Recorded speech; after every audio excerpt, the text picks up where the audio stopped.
stream. What's going on with y'all stream? Mic check, mic check.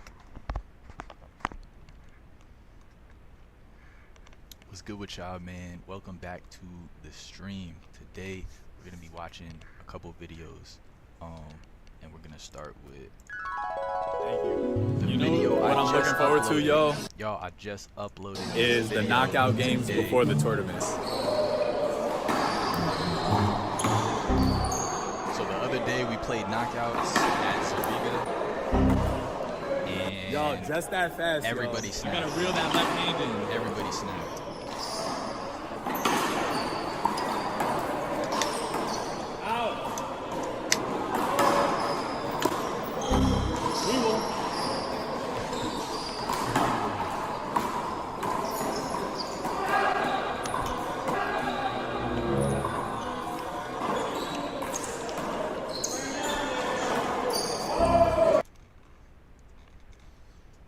Wait, hold on, y'all. I gotta go get a straw. Y'all ever drink like a beverage like this and wonder like if the top is like clean or not? Like I don't know if that's clean or not. I gotta get a straw. Hold on, I'll be right back.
Y'all, I have no straws, y'all.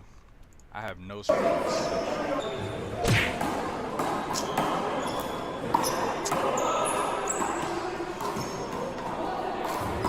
But yeah, y'all, this is a game of knockouts we played. This is a game of knockouts we played to warm up for the Bionic B singles tournament. And we played game one. Game one, y'all. No room for error, y'all. It's just you gotta play perfect.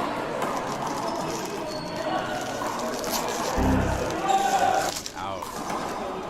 Y'all was hitting everything out with my left today. Like, everything out, y'all. Ball was coming to my right hand, and I was hitting it out with my left.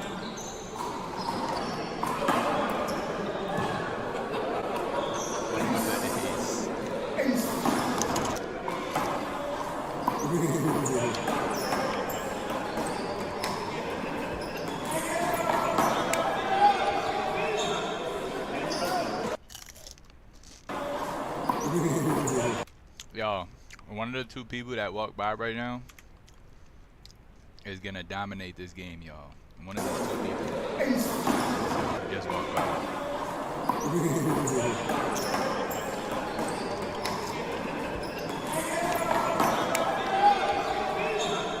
What do y'all think it is?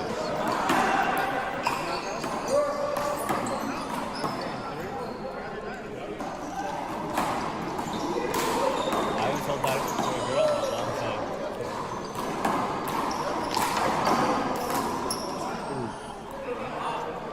Oh yeah, I don't know that. Thompson with the left. Man, he's too old. His right hand from the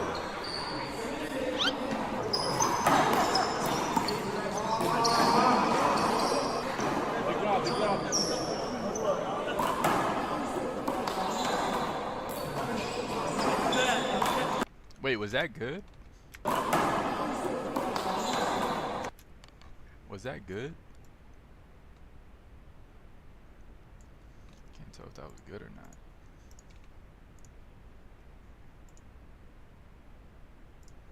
I think it just nipped the line. It's hard to tell.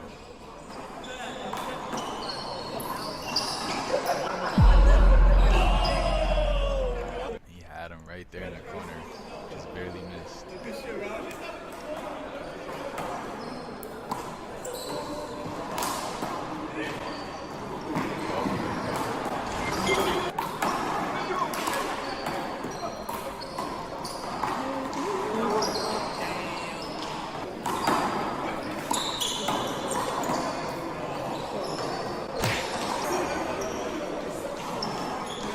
Yeah, somebody called Mike Mishit Mike the other day. I thought that was a funny but accurate nickname. Mishits the ball.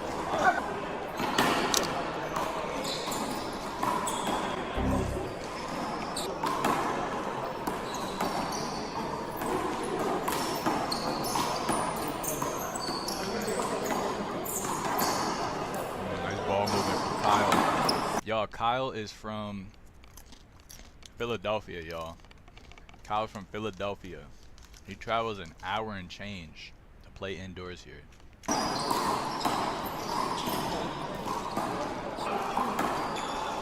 That's dedication.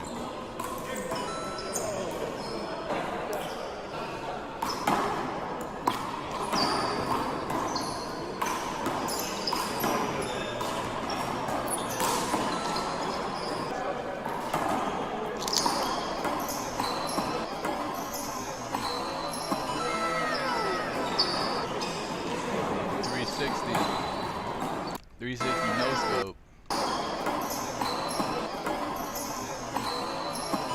He really doesn't even look at it. Look at where he's looking.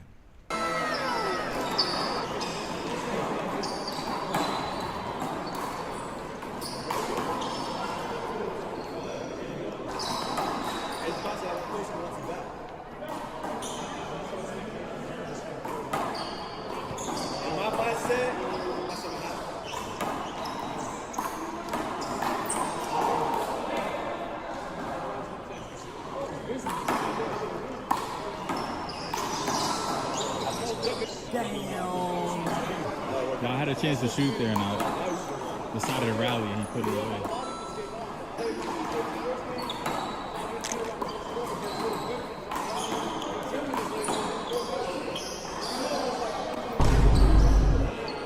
Y'all, he rolled it out right there. He rolled his body and the ball out right there.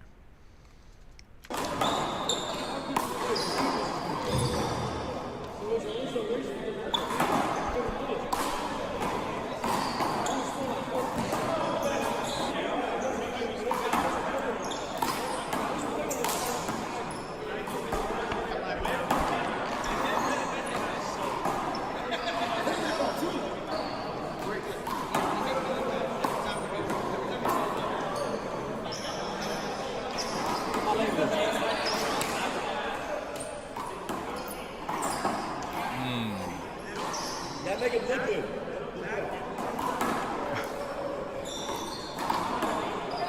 Wait, yo, Right cross is nice. That's a good shot. Y'all, when David said he wanted to get in there, y'all, I was expecting like a big rally right here, but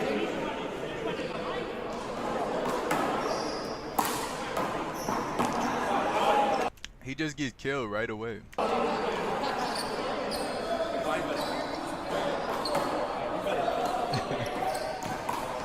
be honest, that's different. Yo, look at this shot. Mo could not miss today. He couldn't miss. They ask you how you are, you just have to say that you're...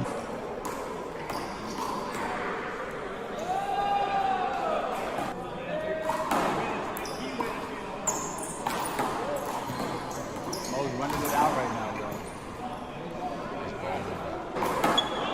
Point game right here, y'all. Point game.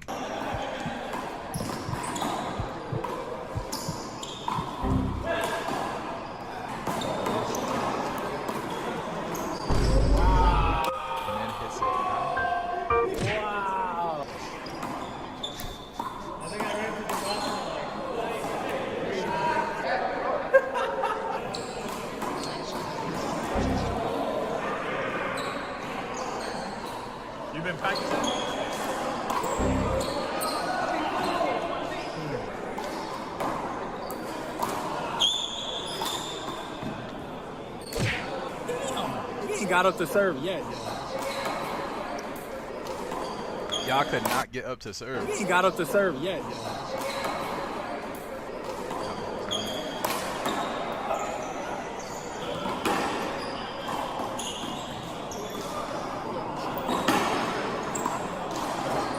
I got a nice punch serve. I gotta go get him. Practice serve. I gotta go get my other pair of shoes, yo. I was wearing these bulky like Jordan shoes that I think they're basketball shoes, but they were not good for handball at all. Most scored the 21. He kept playing.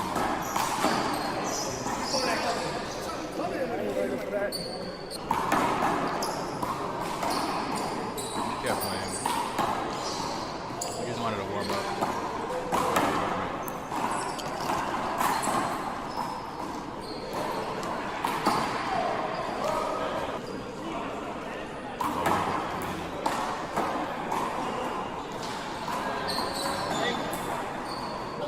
Y'all, this court is weird too, because anything along the left line, it's like a concave right here.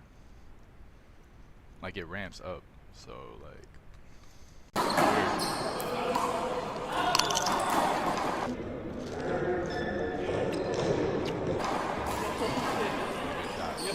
y'all, after this we're gonna watch Jack versus Rob. Cause yeah, Jack played great against Thor from the game we saw the other day. So let's see. I want to see how he does against another crispy left hand. Left hand, yeah.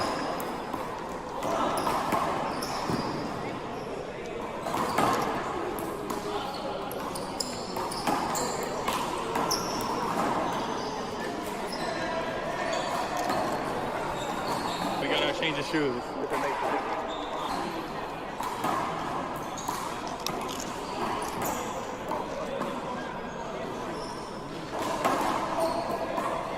I've been way more comfortable with my shoes. Manola.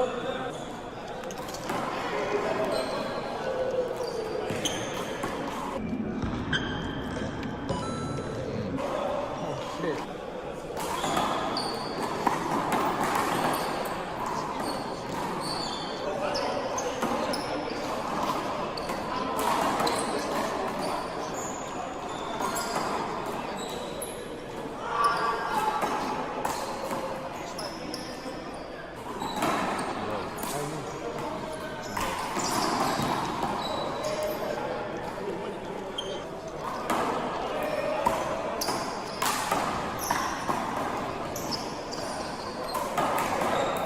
I be forgetting Mo is a lefty.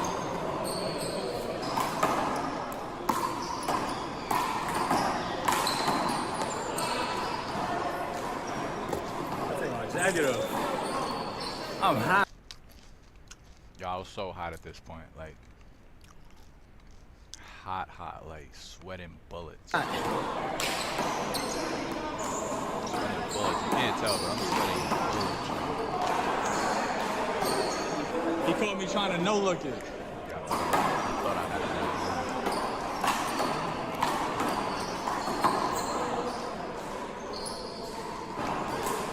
Oh, that was under? Yeah, that was under. I forgot what happened.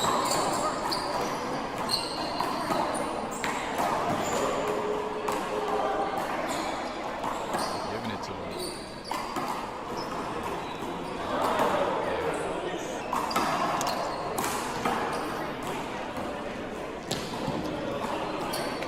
Yeah, this shot had the trajectory to go out, but with the way the court is like curved, like the way it's curved, it like just stayed in.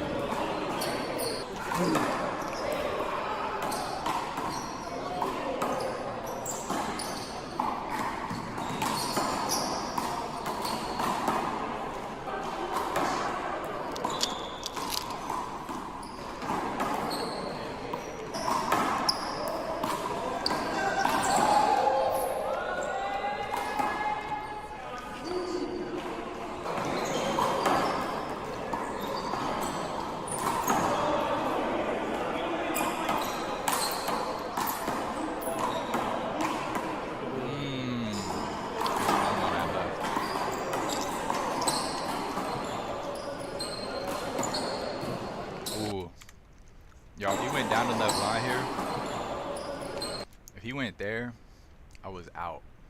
But he tries to go across, I was able to get it.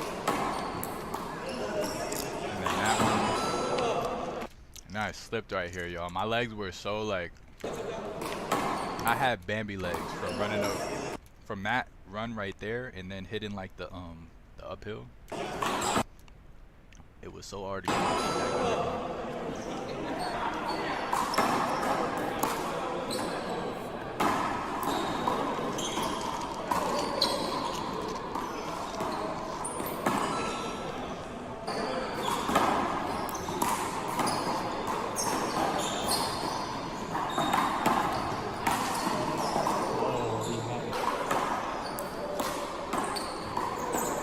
Nice left.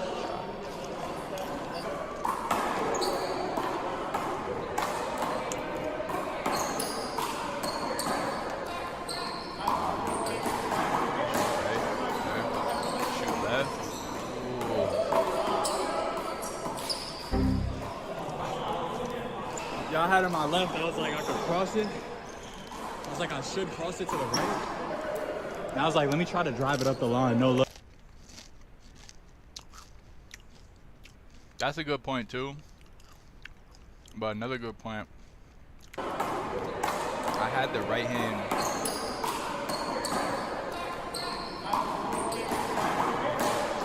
Right here, I have the right hand to left corner, and I don't go for it. I don't go for it, y'all. I have right hand to left corner. I just need to get some height on it. Get a little height. Hit it from the top down. Instead, I'd like push it to the wall, and I just push it straight ahead. Y'all had him on my left. Gave him a chance to get back in the rally, and Y'all had him on my left. forced me to make another shot. I was like, I should cross it to the right. And I was like, I did tire him out though. I did tire him out. Look at this deep breath right here. I was like, I should cross it to the right. And I was like, let me try to drive it up the line. No look. Served it out too. Hit it out.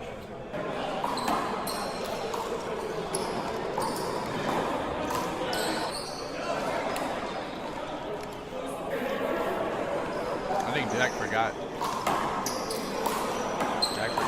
Man, he still had that score. There's the point.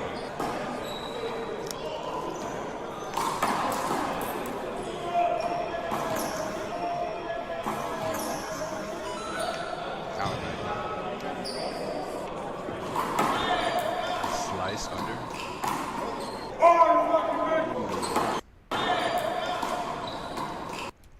Imagine he would have.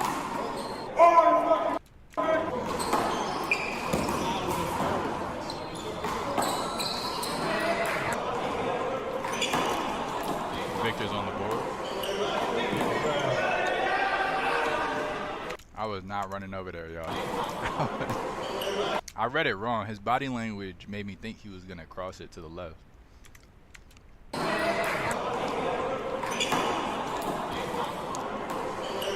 Like, look at this body language. Tell me that doesn't scream left corner. And then he just shoots straight. There was no chance. There was no chance. He caught me with the rerouting, y'all. He did catch me rerouting.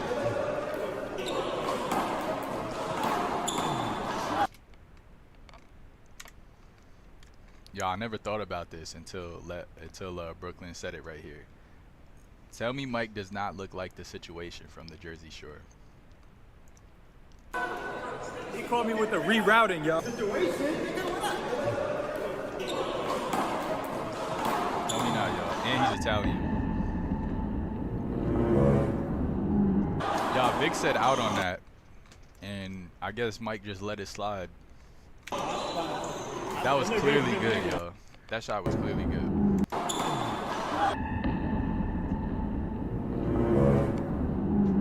was a good ball. That's why I start putting his points as negative.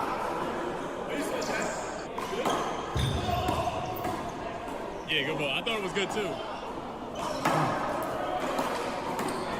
Yeah, by the time people said good ball, well, one person said out. Two people said good. The game kept rolling by then.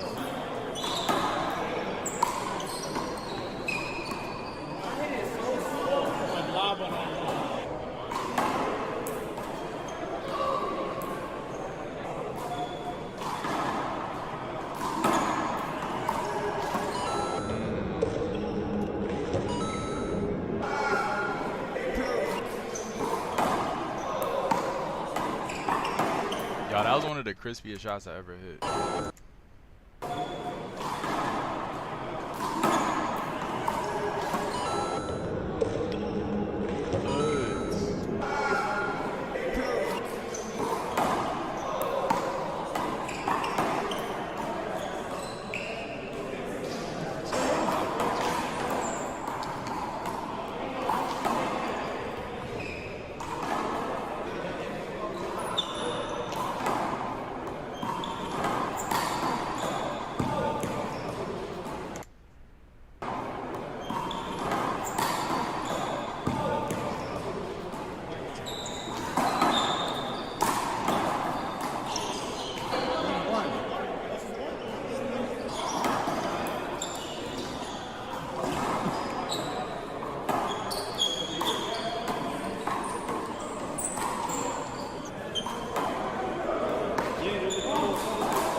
I thought he was gonna hit that way harder, y'all. I was ready to react quickly.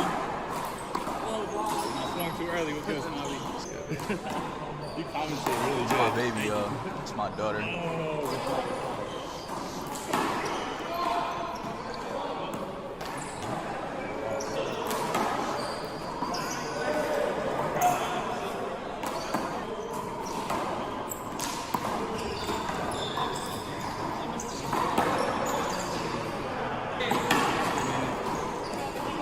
I don't know why she does that, but like she just a lot of times when she's like on my back, she just starts smacking me with her tail. She just keeps smacking me in the face with her tail. I don't know why she does that.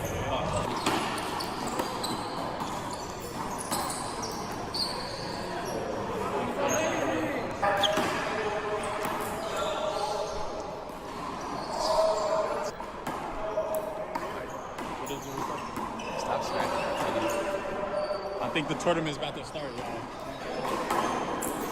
Stop smacking her.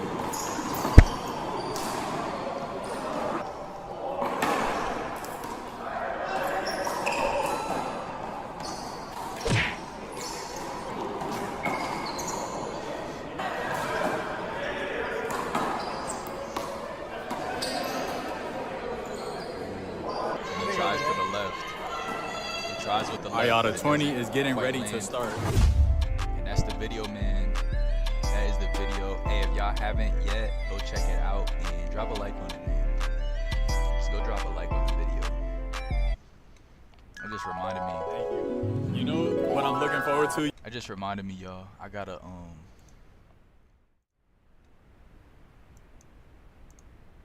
do something.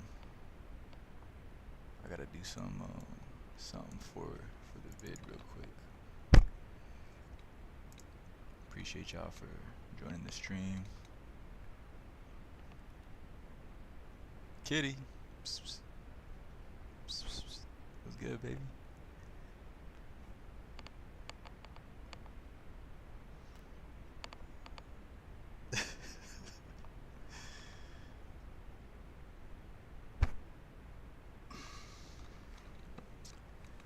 Yeah, I gotta add something to the end of the video. Let me see.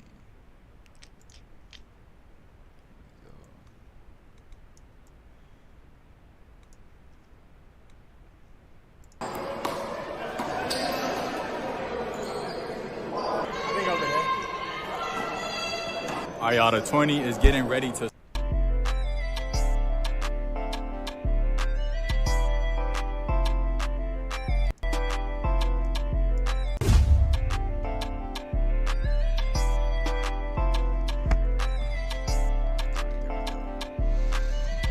I didn't realize you got the knockout game. Yeah, bruh. I got the knockout game. It's up on the channel now.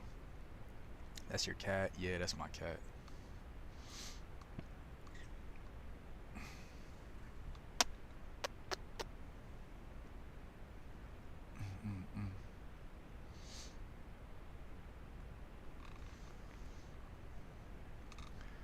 What up, kid? Yo, what's good, Rigo?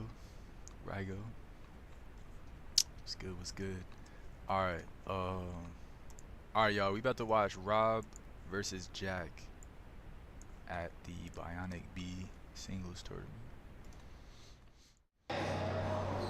Good night. 0-0.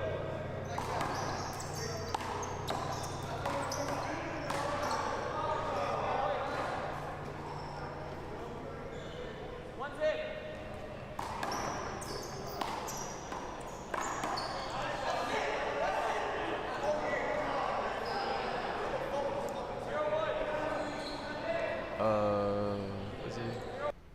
TC versus TG 2013 YouTube video of Taiwan versus Timbo. Not sure if you've seen it. Wait, where is that at? Nah, I don't think I've seen that. Oh, I'm gonna look it up right now. Happy holiday. Wait, what you say? How you been, bro? Merry Christmas Eve. I've been good, bro. How about you? Happy holidays, man. Hold on, I'm about to look up that game. TC versus TG.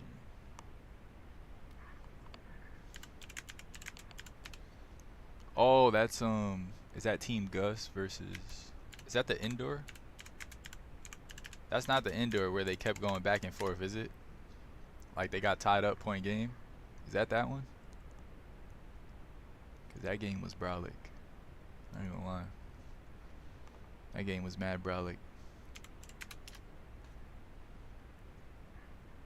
Oh no, that's a different game, I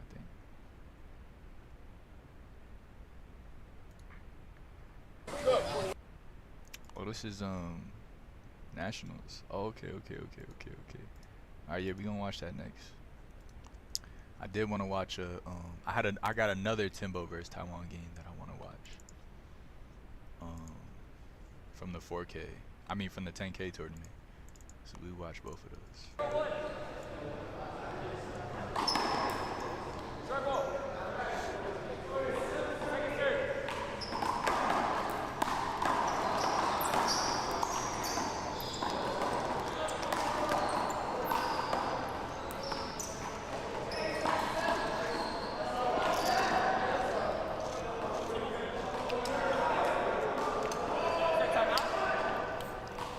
Like Jack got a leg injury.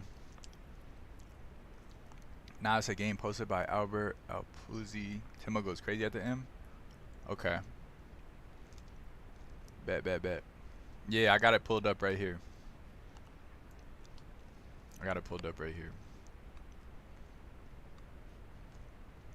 We gonna watch that in a few. But yeah, I wanna see this game between Rob and Jack. Two crispy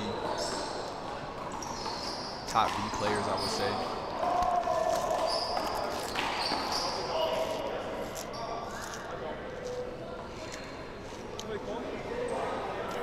Both got unique styles.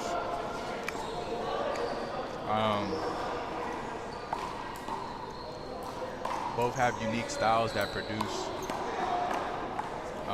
some interesting shots. And I'm interested to see like how they match up against each other.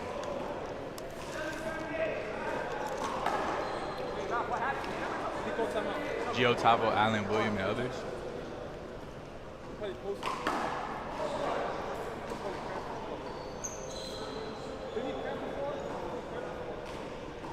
You know what's crazy? Before that game, he was playing against Gio and Tavo, and it was him in Brooklyn. Who, Jack? You talking about Jack or Rob? I feel like that's something Jack would do. Just trying to play mad games in one day. Bro, if I'm at a tournament I'm not playing no. I mean, I'll probably play one or two the most side games. I'm not playing more than 2 games on the side. That's not a tournament game. I'm just not doing it, bro. I'm not built like that yet. Like, if I'm going to a tournament, I'm there to, Jack, that night of the Bionic Bees. Okay. Yeah. See? And look at him. He played all those games. He played those hard games. Now he got a little injury. Probably overexerted himself. I made that mistake before. Played mad hard games before a tournament.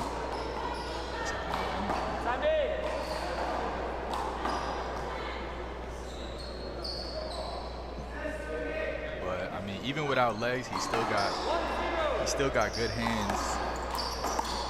So let's see what he does. Wow. That was good. I thought that was out. Damn, the line ref's not looking. Wait, hold on. Was that good? Jack off.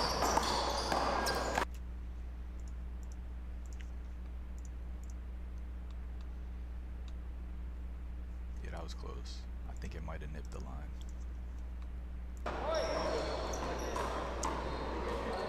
There's a lot of line reps not paying attention that day, though. Gio the Human Torch was good, bro. Hey, what's good, Gio? One of the goats in the building. Flame on is here in the building. Yes, sir. Yes, sir. It's good, bro. How's your night going? We've been watching your games on the channel, man. We've been watching your games.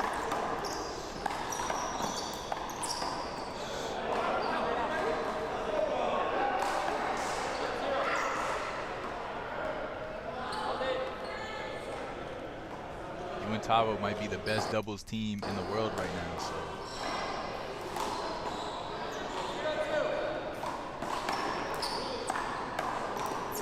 I've been tuning in.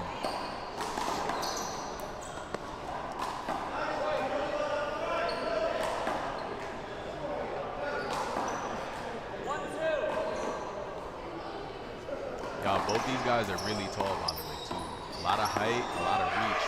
Wow, what a spike. A lot of height and a lot of reach from both these players. I just saw you on William's stream. Alan could never take that trademark. I checked out your stream from earlier. Appreciate you, bro.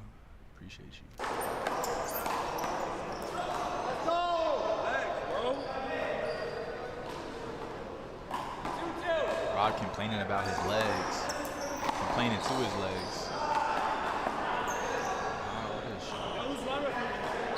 Wait, is there no line ref there? Because that shot looked out too. Hold on. You was watching the game of us at West 4th. Oh yeah, that game was brolic. I'm not gonna lie, that game was mad brolic.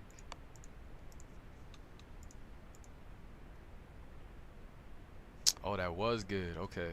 Nah, that shot was crispy. Nice left hand cross.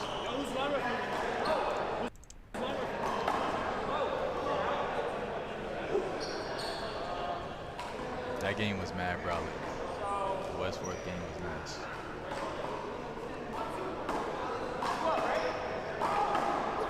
Definitely a shot.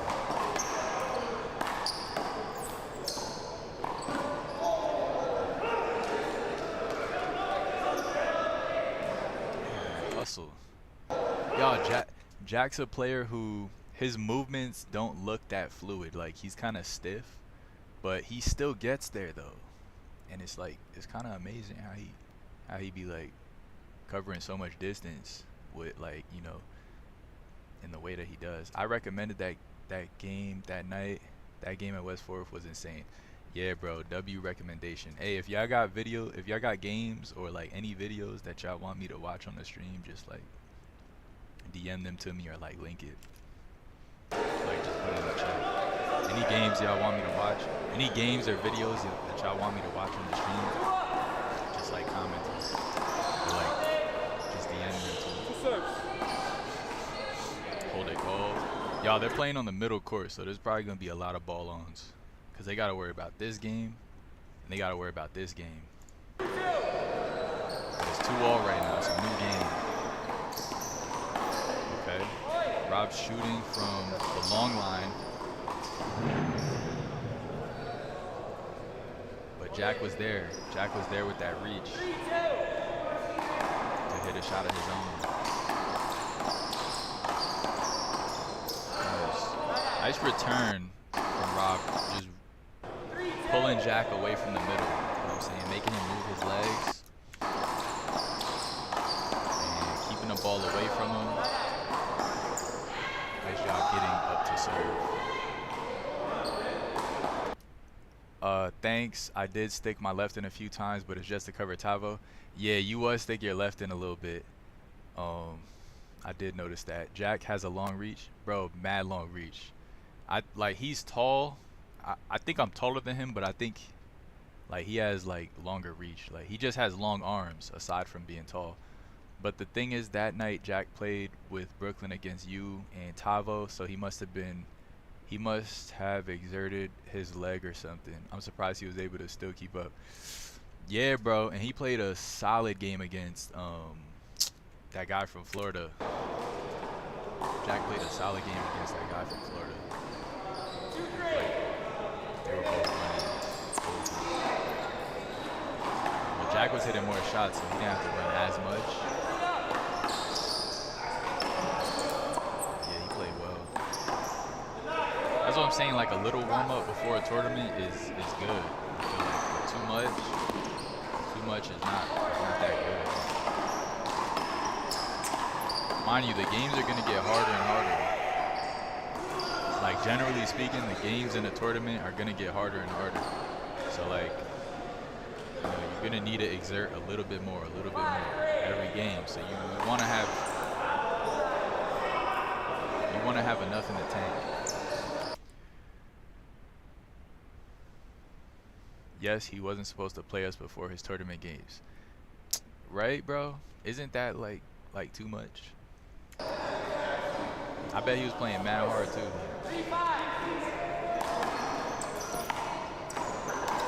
I mean, like, not to say he shouldn't have taken that opportunity to get that training in. That's great training playing y'all.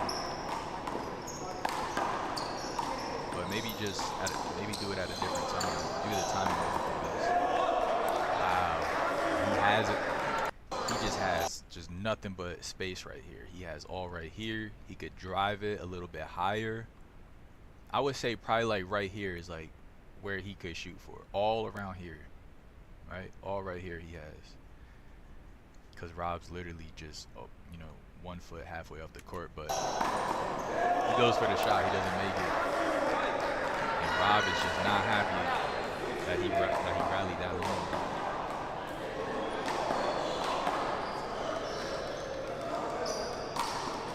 He did win the volley though. Come on, Antonio.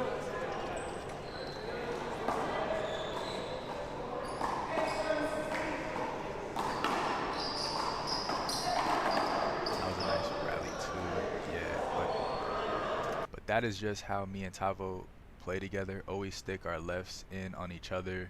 When we play, we cover the court. Nah, yeah. Some players have good, like y'all definitely have good lefts. So, like, I feel like that doesn't really, you're not really hurting your strong side player or your left side player as much as another team might when y'all got lefts, like, you know, like y'all have. You need to warm up only, not play a hard game before your match. What's like a good warm-up? Like, what kind of warm-ups you be doing before a tournament? Tavo was talking about it that night at Zariga and how you got each other's opposite corner. Yeah, you gotta cover your corners for sure. It's not smart to stick your left in. Yeah, right? Especially if they're there. I remember one shot Tavo had, like, and he looked like he was ready to just destroy that ball, like, and you put your left in. I mean, it was more on your side, but you put your left in, and I mean, he just rolled with the punches. He just moved back over.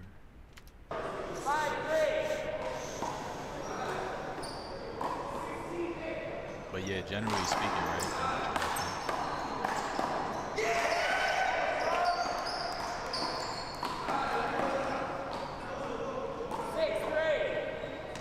That's why I have trouble playing with lefties too, because I'm so used to that, taking the middle, and then you play with a lefty, it's like, whose middle is it?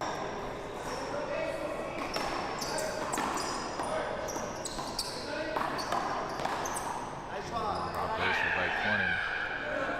Good try, good try. 3 serving 6.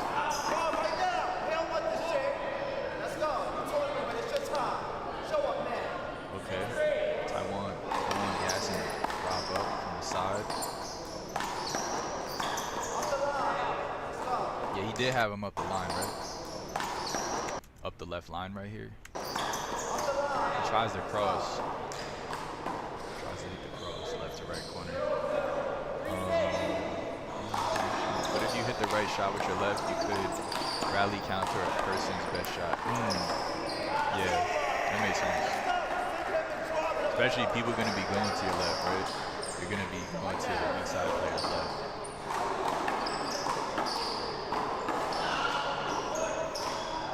How y'all be warming up before like a tournament though? Like what y'all be doing?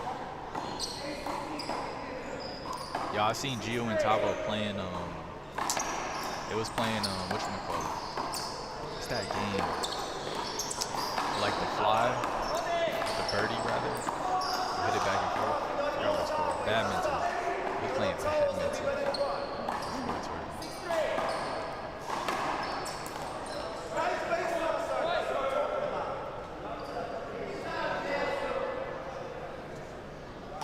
Rob needs to go up the line with that shot.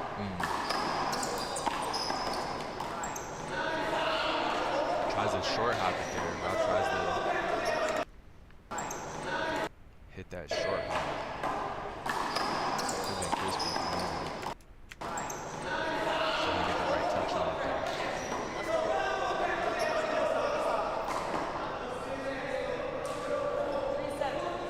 3 serving 7. Jack gotta break that ice. Nice cross. Yeah, he's out of there. He is out of there.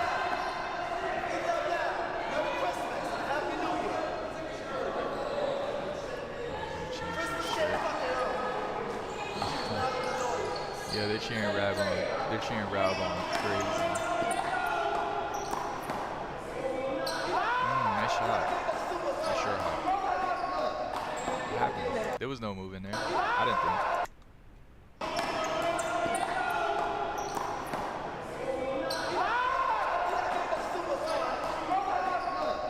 Why did Jack go up to serve? Even if it was a hold it, he wouldn't be serving.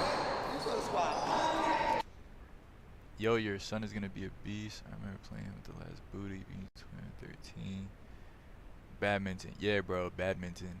My bad. How you warm up, stretch, then warm up really good by hitting real shots to yourself, because those will be the ones you're going to hit in a real game. Okay. That makes sense. You ever play knockouts to warm up? Like game 3, game 5 knockouts? I feel like that's like a good one. Well, not always, but it's like a fun way to warm up. You get to see like what your competition is gonna, what kind of shots your competition is gonna hit, if they show you everything. Let's go. 8 parts in the middle next year. You shit me.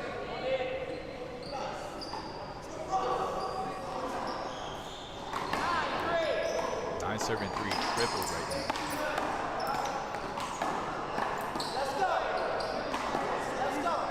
Jack misses the right hand. 10 serving 3, nice sneaky serve. And that return goes out. 11-3.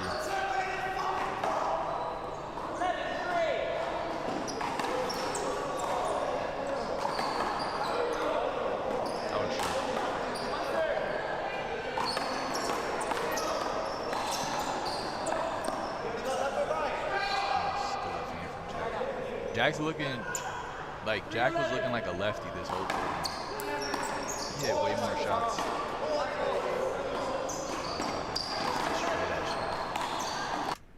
Yes, thanks. My son loves all game. Wait, you got a son, Gio? I didn't know you had a son.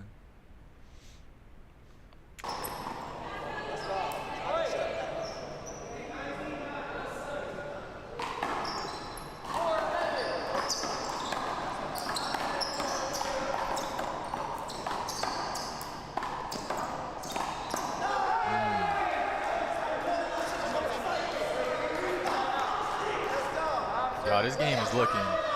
Yo, this game is looking over, but the crowd cheering like mad aggressive is freaking funny.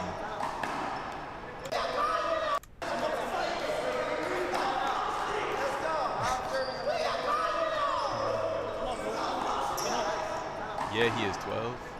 Okay, okay.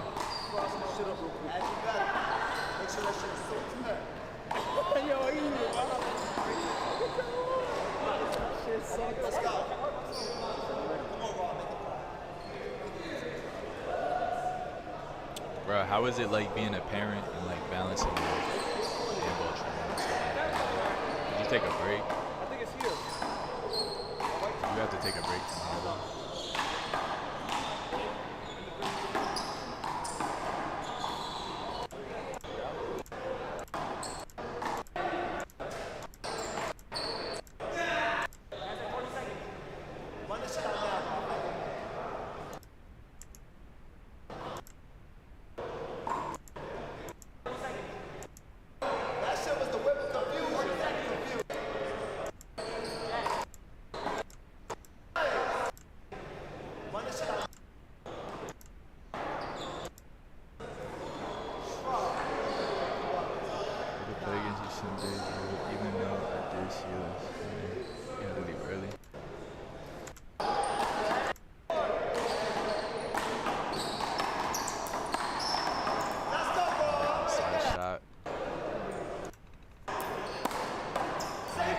Outside shot.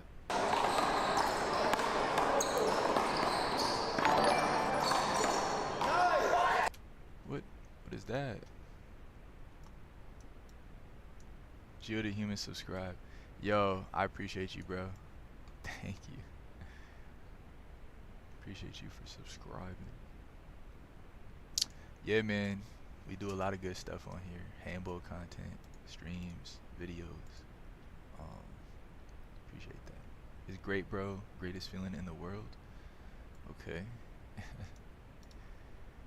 Ended up playing 2v1 against T, and yo, I had never gone so hard in the game of my life playing handball.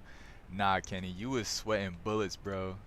You was sweating bullets when I saw you.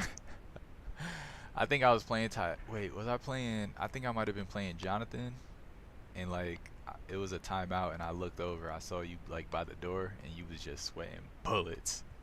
I was like, nah, he's getting a good game in. Jack needs to go up the line with that. Yeah, up the line, right? Especially Rob, so tall. He's so tall, like he's just standing in the middle, just controlling. 14-4, y'all. Tie game, 4 up.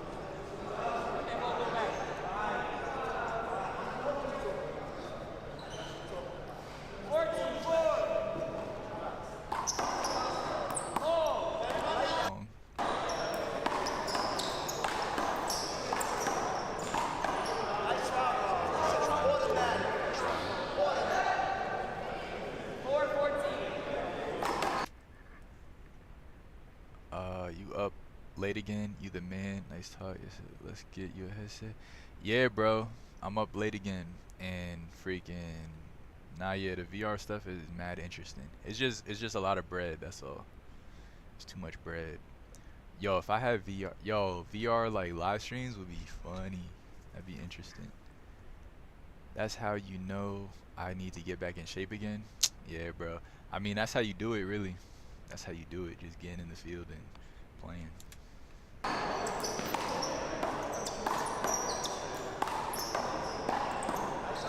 Nice left from Jack. 5-14.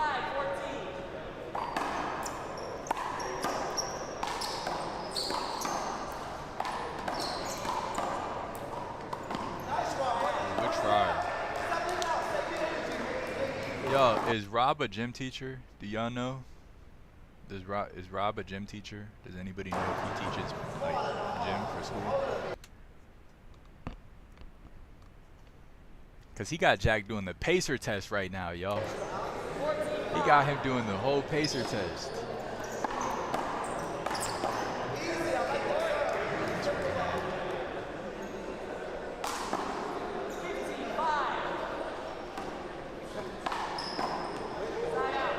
Wow, nice left-hand shot. Y'all, when I say Jack was looking like a lefty this day, he was hitting everything with his left.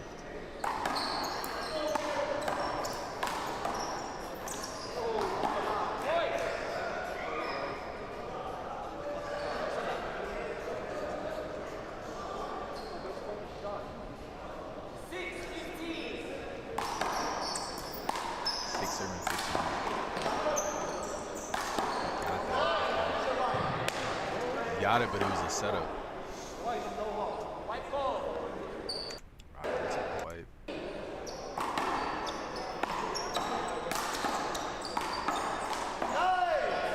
that in? No, that's not in. I feel like by now Jack should be getting like his second win, but he's down by so many points. He's gonna have to work really hard with that. Another left hand shot that goes out. This game might be over, yo. I ain't gonna lie, this game might be over.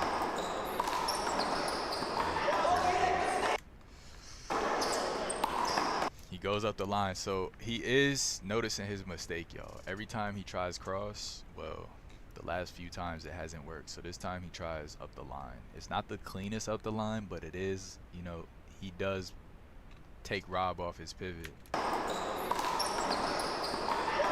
And, you know, but Rob hits a really nice shot that just lands right in between himself, goes between his legs. And there was no hold it to be called. Jack had to try and go for it. Hit it out.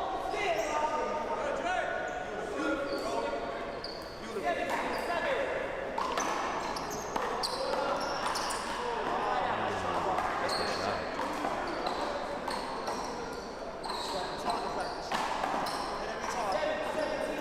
7-17. Tie game again. What? No ball on? No ball on? Look at that ball right there. Who is reffing this game? Y'all, who is reffing this game, y'all?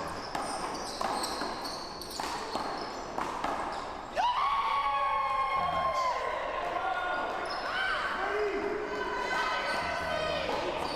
I feel like Rob's getting ready to close out. Nice up the line, but still he has to work. Still has to work, man.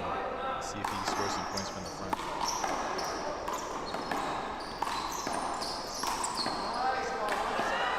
This is the right hand. He had right corner there. He had right corner. You know what I'm saying? He had all right here. I feel like he could have just went for it. He could have went over here too. That probably would have caught Rob off. But I probably would have shot right here, to be honest. Rob just goes, Jack just tries middle. Even if that shot landed, Rob probably would have got that. And Rob just abusing the unlimited wipe glitch.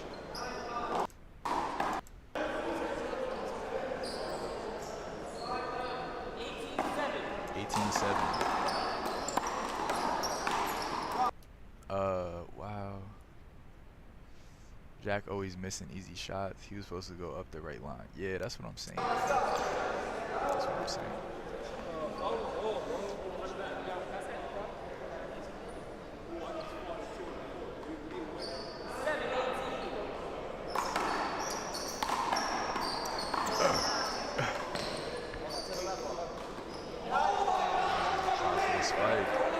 Hey, I respect the attempt. That's a bold shot to go for.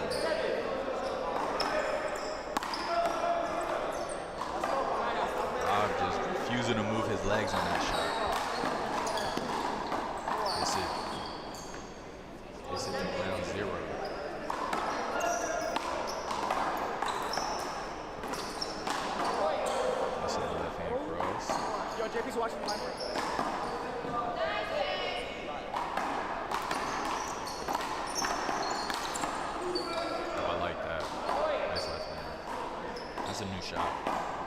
shot for the game. He hasn't pulled that one out yet. 9-18.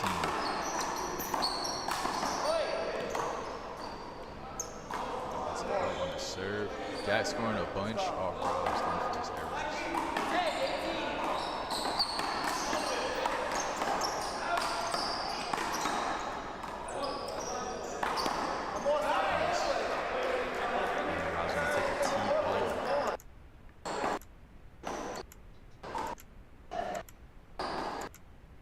Takes a TO. Jack staying on the court.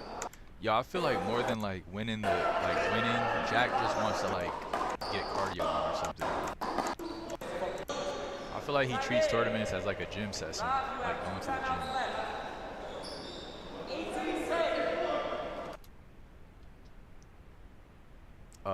Go ahead, Gio. Tell him how it's done, buddy. You the best. Getting ready for 23. Nah, yeah, Gio is one of the GOATs for sure. For sure.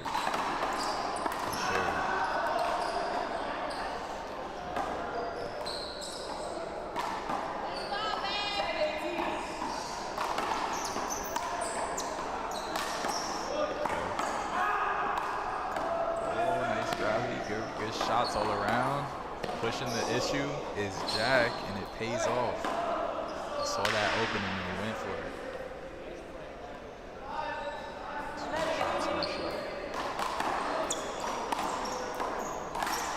Large spread to cover though. Saves that possible out ball. Let's see what he does with the setup. Gives it to Rob's right hand.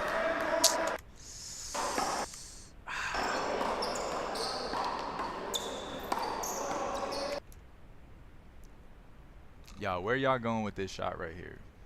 If you got this T-ball in your hands, where are you going with it? You shooting right or you shooting left?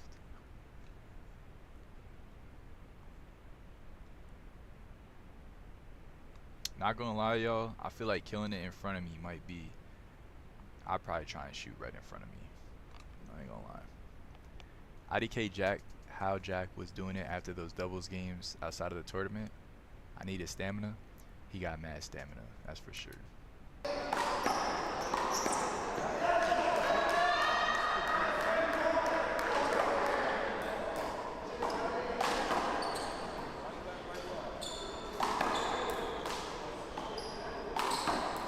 Yo, even though he's winning by a lot, Rob looks like he's struggling to sink these last couple shots.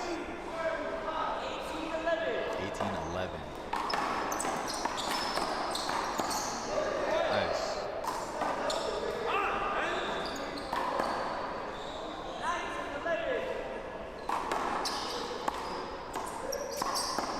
Beautiful. Rob's finding the bottom of the wall now. Twin game 11. See if he closes out right away. And he does.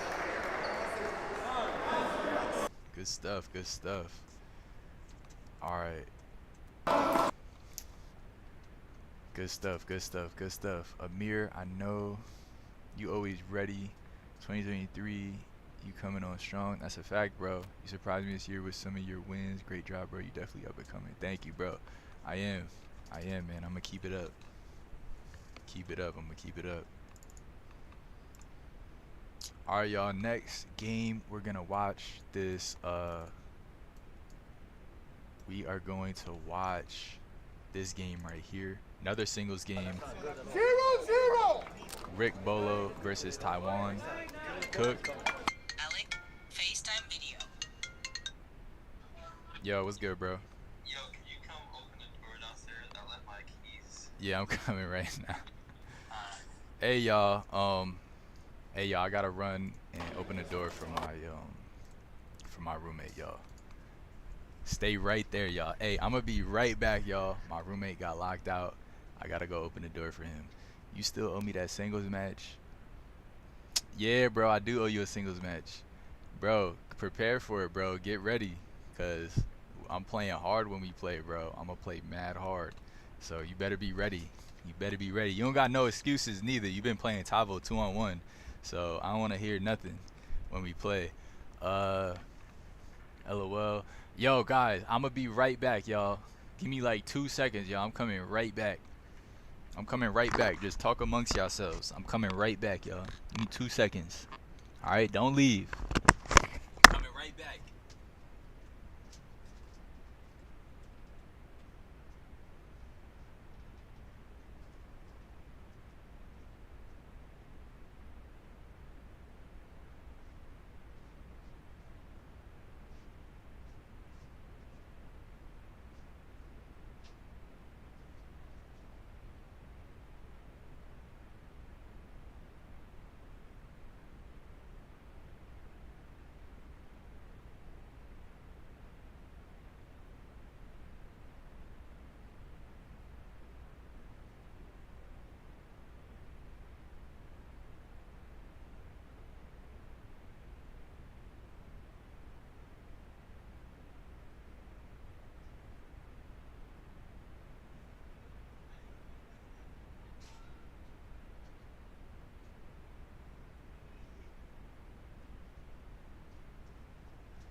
Alright, y'all.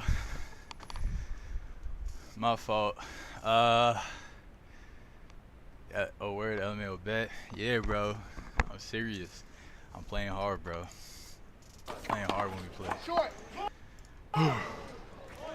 By the way, y'all, these are two of my favorite singles players, Taiwan and Rick. 0-0. I played Rick in the opens, and y'all, he just destroyed me with his serve. 0-0. Short. Mind you, I was playing in 2 divisions. I was playing in the Bs, and I was playing in the opens. And by the time I played Rick, I was mad tired, y'all. 1-0. Mad tired. Freaking. Is that Homer Simpson? Is that a drawing of Homer Simpson on the wall? They like covered him up or something. Freaking. 2-0. But yeah, he like just destroyed me, y'all. He destroyed me, and he got me thinking like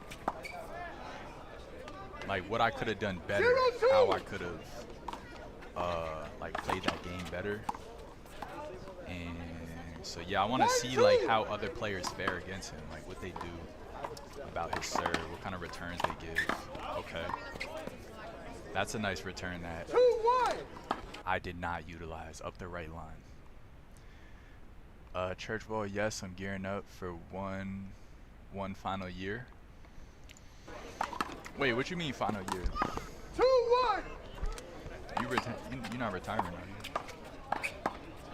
Oh, nice left hand. 3-1. Y'all, is it just me, or y'all think Taiwan would be great at paddle ball because he just keeps his hand flat all the time? Like, if he just had a paddle, it'd just be the same exact motions, like, you know what I'm saying? Like,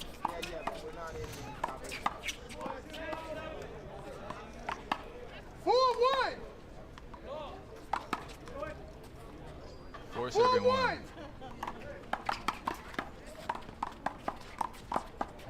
Oh, nice. Short hop with the left. 5-1. 5-7-1. Y'all, by the way, y'all, this tournament was for $10,000, y'all. $10,000.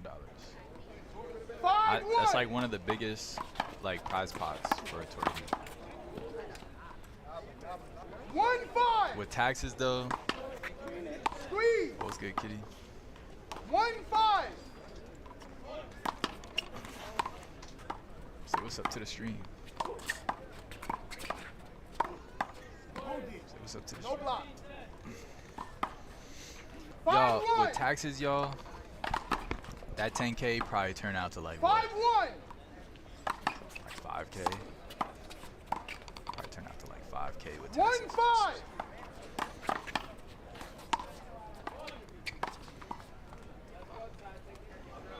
Yo, that's my cat, by the way.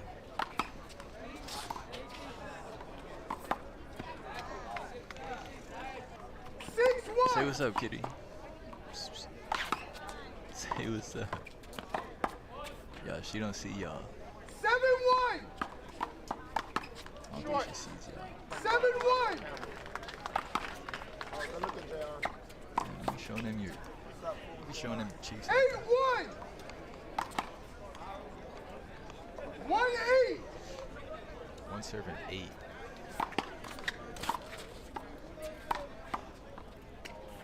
Ooh, it hit the crack. Wow, Taiwan still gets it. 8-1. Y'all, look at how high that ball went off the crack. Like, that ball is up here. Returns it still. And Rick misses the shot. 8 serving 1.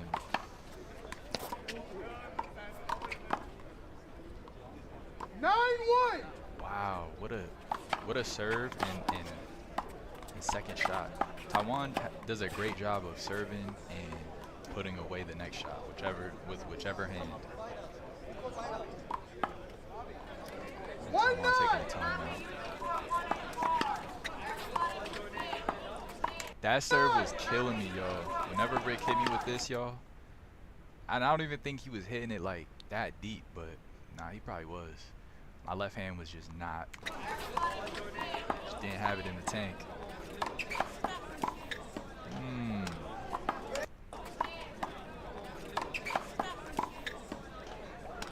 Like that, try to drive it up the right line. Where is the right line actually, by the way? Where the heck is the right Y'all, the right line did not show up to the tournament today. Good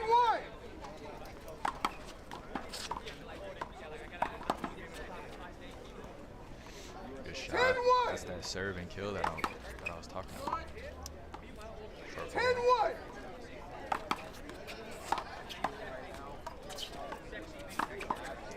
Ooh, that was a good shot, y'all.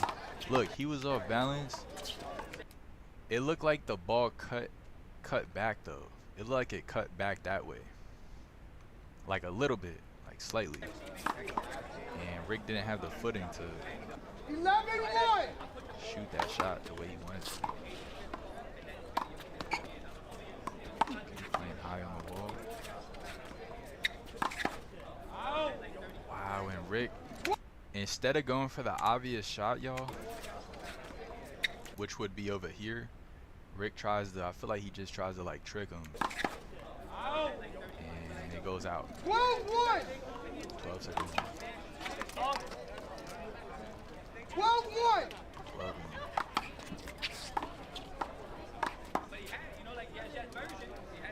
Y'all, both of these players, I think when I played Rick, I scored like 2 or something like that. Both these guys left me on 2 before, y'all. I played Taiwan, I got either 1 or 2. I played them 2 games. I think the first game I got like 9, but then I got like 1 or 2. And then Rick, I played with rally scoring. I think I scored like 2 also. It was tough, man.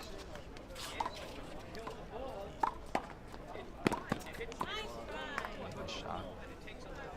Ty doing a great job of changing the height. That ball just putting it real low on the wall. Got to make this new year one of the best. Go all out. Let the flames go off. Wow, bro. We'll go stupid hard. Nothing no one ever seen. Yeah, that's what I'm talking about, bro. That's what I'm talking about. Let's go. Let's go, baby. 1. Be going hard right with you. That's left hand. 16-1. 16-1.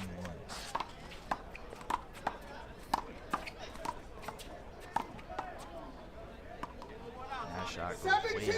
out. Drawing contact on that too. 17-1. 17-1. 117. I think that was 2 shorts. 2. Missed it.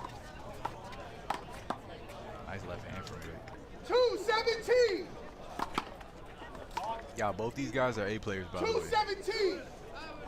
Both these guys are A players. Another good left. left hand shot. One of 317. the marks of an A player is a good left hand.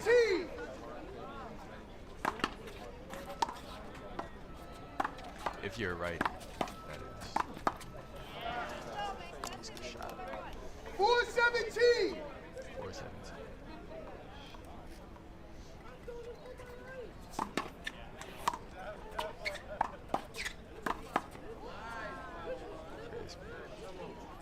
Crispy, y'all. Yo, Taiwan is a shooter, y'all.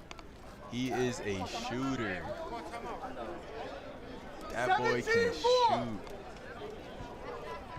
any and everywhere on the court. Well, most places on the court. I won't say any and everywhere. From a variety of places on the court, he can shoot the ball. 17-4. I'm saying he can hit it hard and he can hit it low. And that's a 417. I think it looked like it hit something on the wall.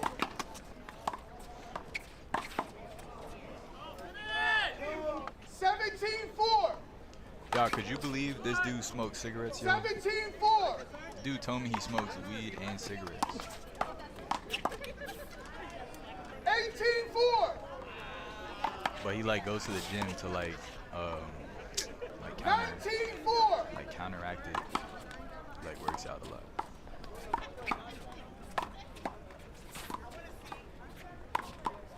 Ooh, try. Point game 4. Point game 4. Oh yeah. Wrap it up, baby. That was a nice line drive, I ain't gonna lie. He knew he wasn't getting it. Look at the level of relaxation. That's just chilling. He's just chilling. Not worried. There's like a slight bit of concern, but not worried at all. And that is the game. Still makes no sense because in the long term it still affects your lungs. Yeah, I guess. Stuff you need to do, but you guess just you're do you right. have something you need to be doing right now but are avoiding like the plague? Maybe you have a lot of stuff Hey, I appreciate y'all for joining the stream, by the way, man. Make sure y'all drop a like on the video if you haven't, and go to my latest video and drop a like on it if you haven't already. I just uploaded a new video today, and I would love it if y'all just went and dropped a like. Appreciate y'all, boys. And it's deteriorating effects. I know, bro. you need to do, Like- but you just keep putting it off and you distract yourself from the I mean, working out is gonna cut it a little bit because you're building your like strength, your lung strength, the ability to like take in air and like, you know, process it. But yeah, you're like, it's like fighting a losing battle if you're taking in like cigarette smoke and stuff like that. discomfort of even thinking about it. Have you ever thought about what it would feel like if you actually completed all of it? Like you just took a day. But then again, you got those same people those people that smoke cigarettes until they're like, you know what I'm saying, 100 years old. You know what I'm saying? You do have those people. From the moment you woke up till the end of the day, know how you they worked do it. hard through motivation and determination and just crushed everything on your to-do list. Today we're going to talk about that. I'm Joey and welcome to Better Ideas. Yo, we're gonna take a break from the handball and just watch this 4-minute video real quick. How to get everything done in a day.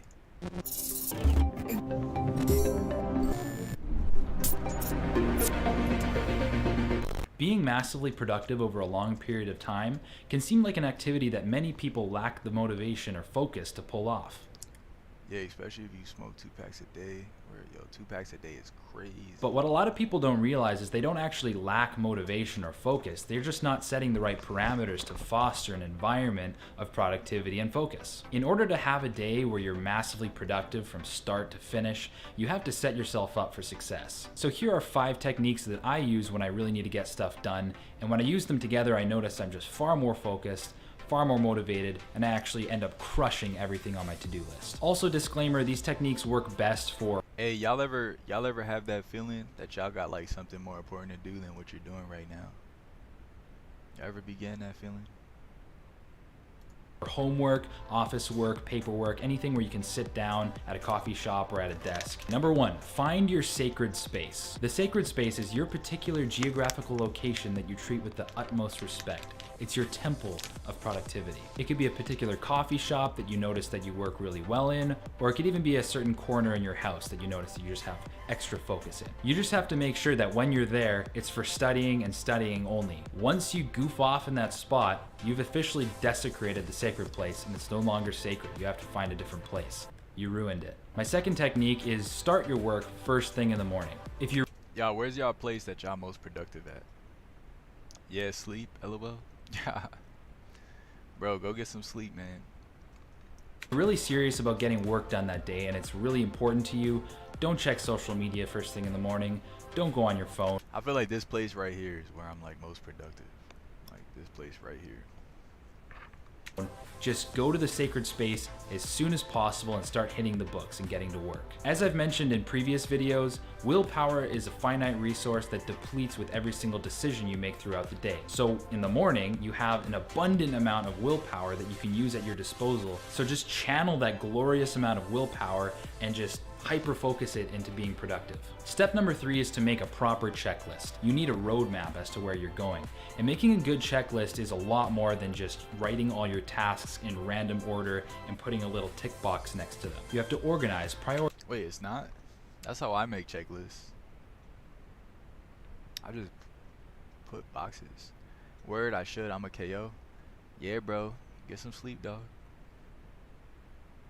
And streamline every single thing on that list. Make video, race script, record voiceover, record face cam stuff. Into its most basic component. I get into a lot more detail on how exactly to make this checklist in a previous video. I'll put the link in the description. Number 4 is to use the Pomodoro technique. Pomodoro technique. I don't really know how to pronounce it. Pomodoro? Oh, that's that technique where you take like 15-minute breaks or something like that. You like work for 15 minutes, take 15-minute breaks. Thanks for streaming like always. Anytime, bro. Anytime. Appreciate you for tuning in.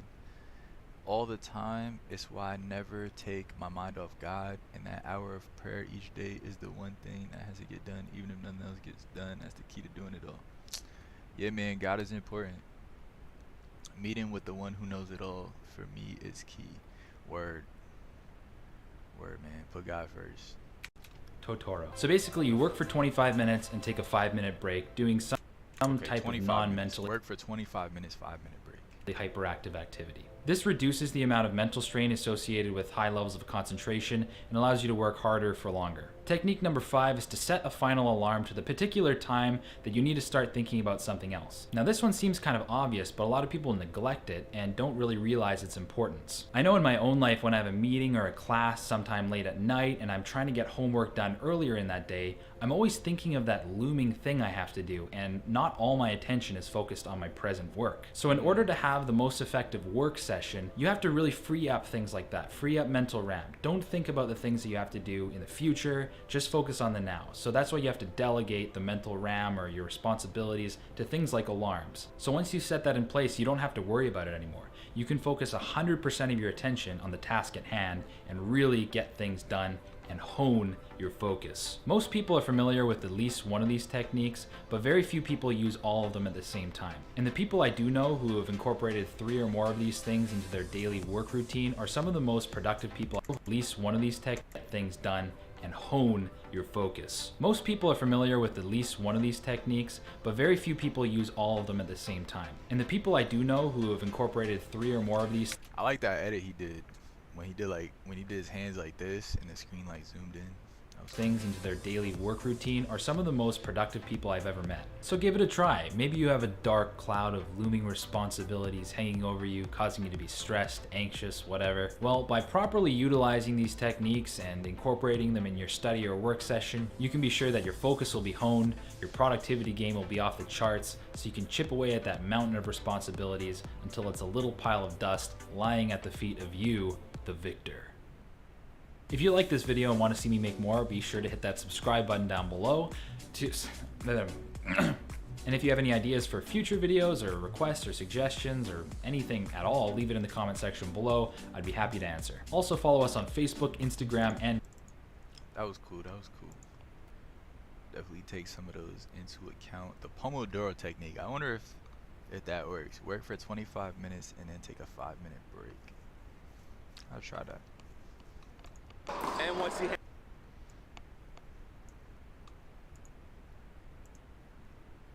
All right, handled 4K. the next game we're gonna watch, y'all, is Like and subscribe. we're gonna watch Rob versus Tyshawn at the 4K. I mean, on 4K's channel, but this is at the Bionic B singles tournament. Got Rob, top B player. A lot of placements this year. I think he placed in an AB. He placed in a B singles. Couple other events against Tyshawn.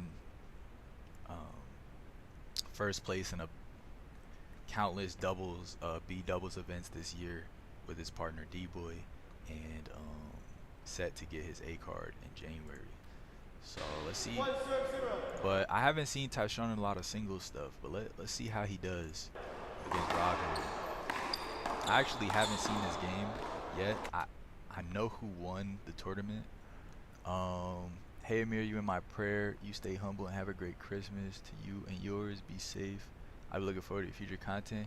Hey bruh, you too, man. I appreciate you for tuning in. For real. Thank you.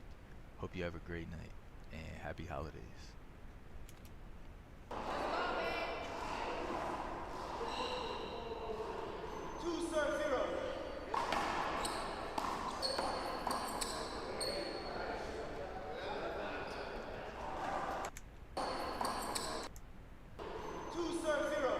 Y'all, Rob gets Tyshawn off the court on the right and doesn't shoot left corner. Doesn't shoot left corner.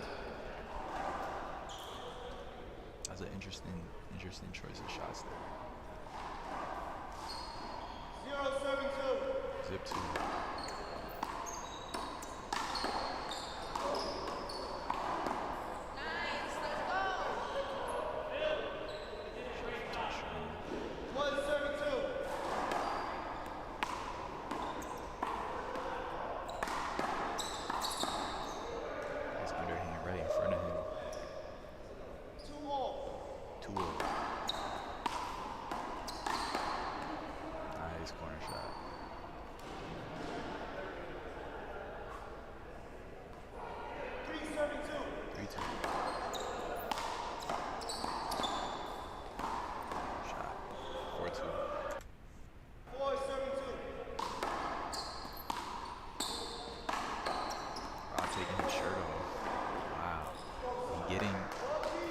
Getting more energy from it, y'all. If y'all don't know, y'all changing your shirt or taking your shirt off, it does actually give you energy. I don't know how, I don't know why, but it works. 274.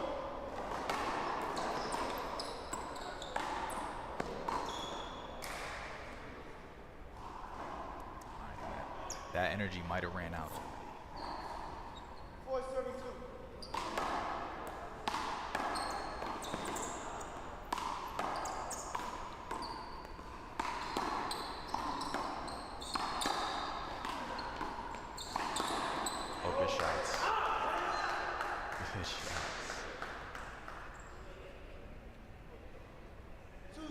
And the crowd mad quiet.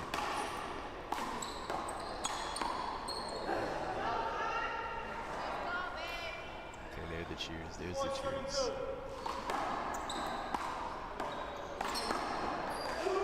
Shot. Y'all, this tournament didn't have a ton of people at it. Like, what you call it? Like towards the finals, there was only like a handful of people. Like still there. It was pretty late, mind you. I think it ended at like 2 a.m. I was there live streaming.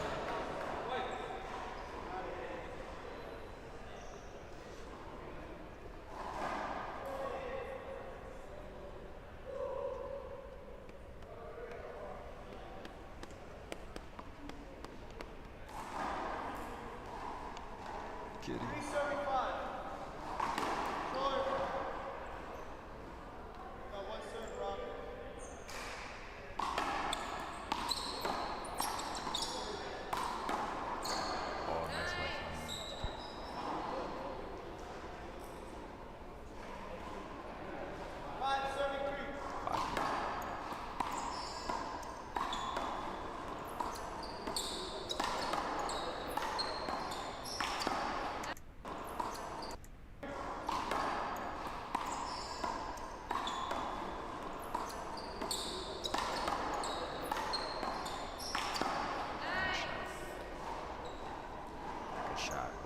Rob not really utilizing the left side of the court that much.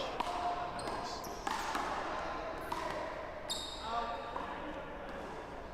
And I feel like against a player of Tyshawn's caliber, that's where you would really want to go.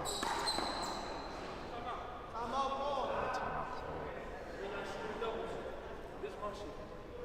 Ooh. That's what she was singing. Y'all heard that, y'all? He said he might not shoot in doubles, but he definitely shoot in singles. Okay, okay. He's talking that stuff. Nah, yeah, I think his partner D-Boy is more known for shooting in doubles at least. But Tyshawn showing that he does actually have shots in singles. 8-7-3.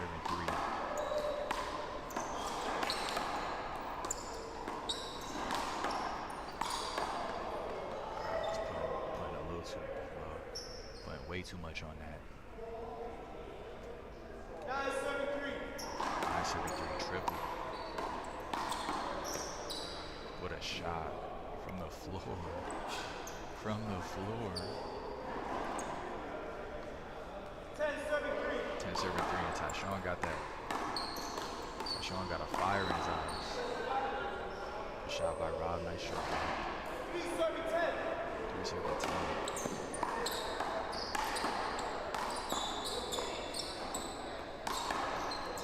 Good spot. Good spot. Something setting these two players apart this game is utilization of the left side of the ball. Tyshawn's putting the ball over there frequently. That's a nice set. Just put away by Rob. Rob hanging in there. Okay, putting away the easy shots. Easy shot.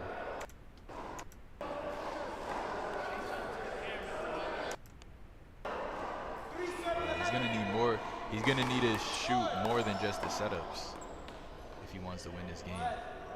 He's already down. He needs to make plays.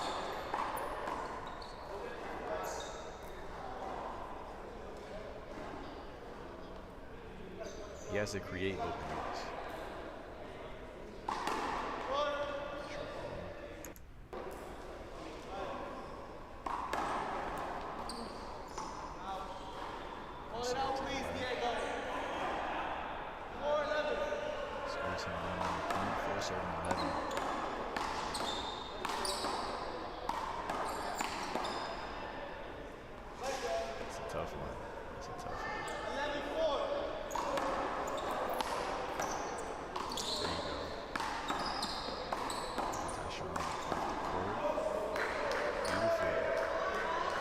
When he starts hitting it to the left side of the court, he starts scoring more.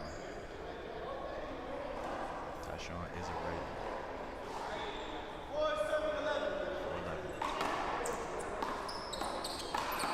4-11. Wait, wasn't it already 4-11? Shouldn't it be 5-11? Wait, Tyshawn was serving that? Oh, okay, Tyshawn was serving. Yeah, 4-11.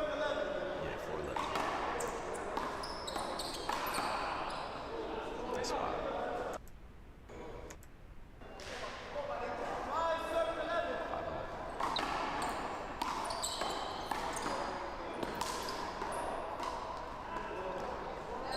Oh, that would have been nice. Good try. I ain't gonna lie, from that, I don't know. He could have hit it with his left too. He could have tried with his left cross. 11-75.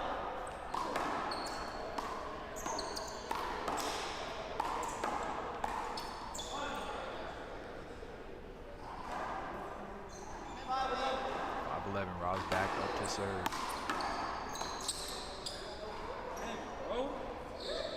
His power return to Rob's left.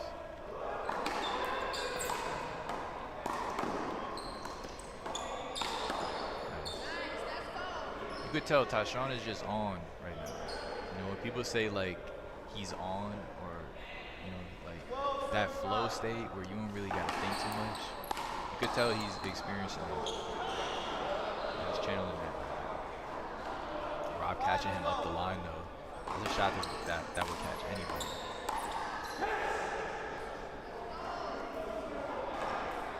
Not doing anything with the serve though. Rob's playing decent defense, but his offense is not there. His offense is not there.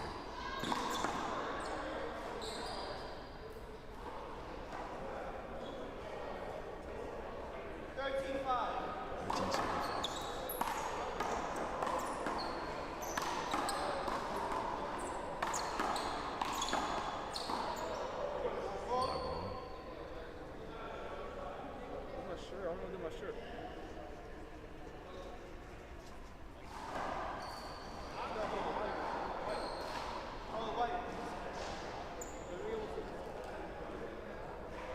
Both players taking a wipe. Hey, appreciate y'all for joining the stream and watching some handball and some other videos. Happy holidays to y'all. Appreciate y'all for joining. Alright guys. Same score, 13-5. 13-5.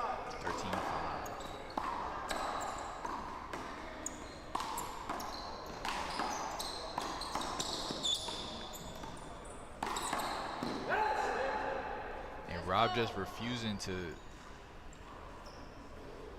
hit the ball on the left side of the ball. Most of this game really so far. He's going to take a timeout. If I could tell Rob anything, I would say just hit it more to the left side of the ball. I know it's easier said than done. But just be cognizant of how open the left side has been thus far in the game.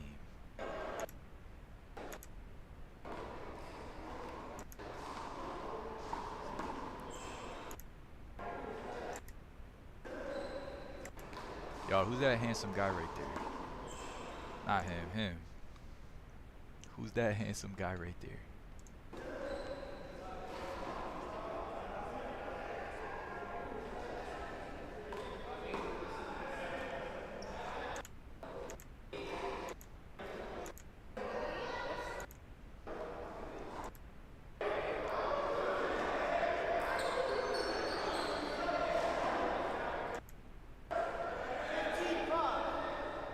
Serving 5.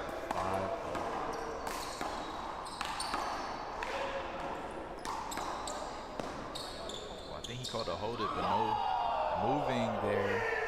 Tyshawn lands no moving there. Tyshawn lands ooh, that'd be like a half court shot in basketball. Like half court, just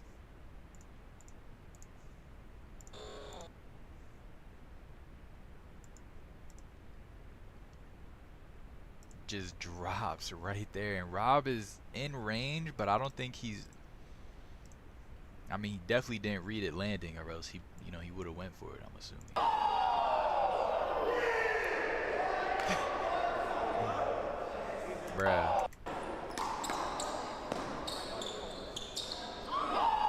Bruh, I'm not dapping him up after that, y'all. I'm sorry.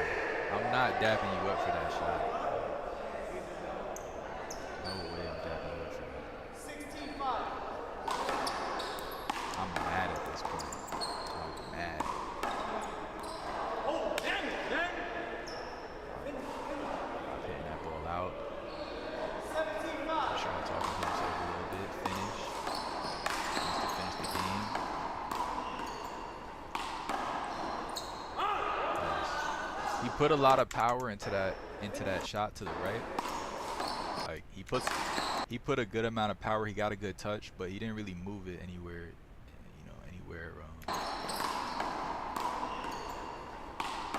Anywhere dangerous for Rob. Kind of put it right back to him. 5-17. Rob hitting another shot out. Rob just not able to make anything. 17-5. Not able to get any motion on offense. That shot goes out from Tyshawn. Let's see if Rob could get some motion here. 5:17. Here we go. Good hands. Good hands. He got a large point spread to cover. He's going to take a timeout. To be a Highlander. That better be a Highlander. 6:17.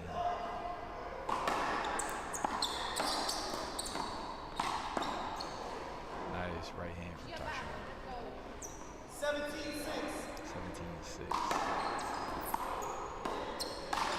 This game is looking like it's over, y'all. Not gonna lie. It's looking like it's over. Tyshawn is just really on this game.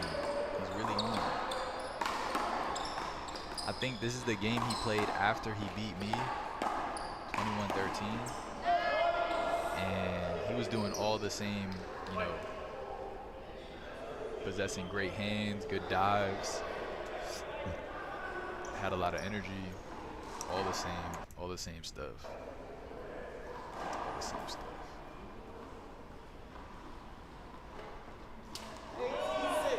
18-6.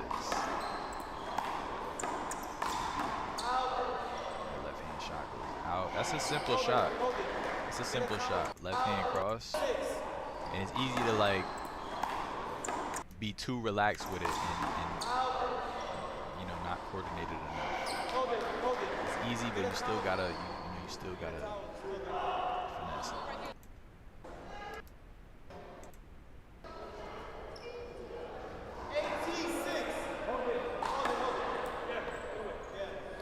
He called the score the wrong way. And again, Rob just not generating any points on offense. His defense is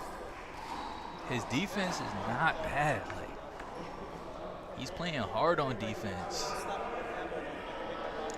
But every time he gets up to serve, it's like he just gets down right away.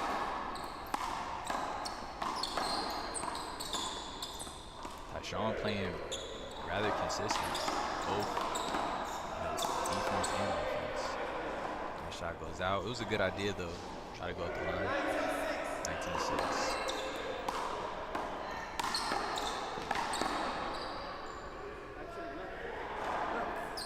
Tyshawn giving himself some advice back to the left. I was thinking the same thing. Nice spot. Rob picks it up. Hands from both players.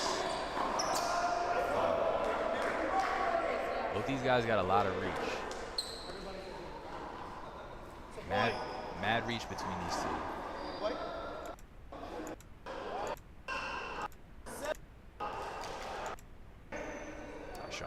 Showing some signs of fatigue finally. And he's gonna take a timeout, get some breaths back.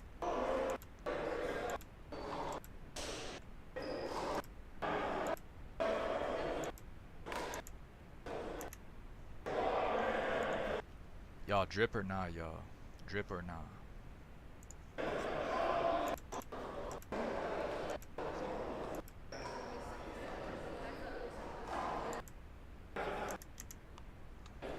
I feel like the kicks kind of match the vest a little bit. Not the vest, the jacket.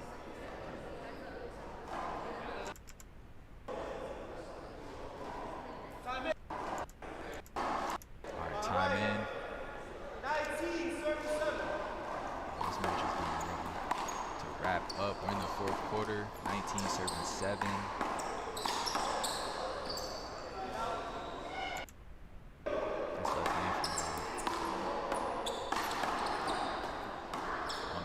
Now, and he misses the cross. The try. It's a good try.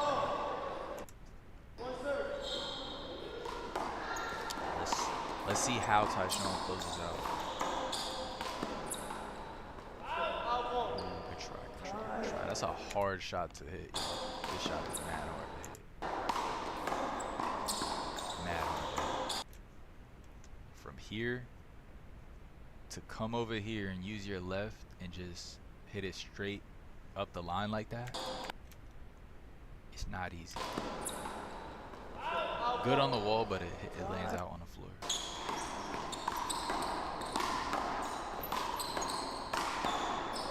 And Rob playing a super passive game on offense. Super passive.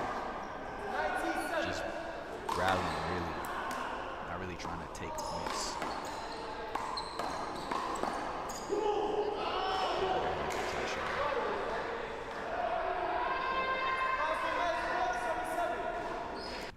Yo, Tajon ready to serve. You ready to close out?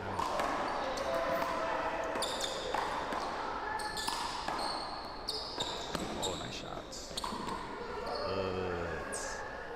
Hey, that's a hard shot too, y'all. This look simple, but when all that adrenaline is running through you, it's easy to miss this little tap right there. I'm telling you, I've been there.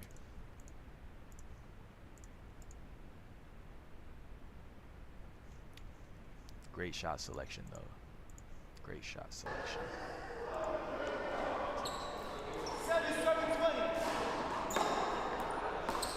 Serving 20. Rob back up to serve, and he hits another shot out. That's been the narrative this game.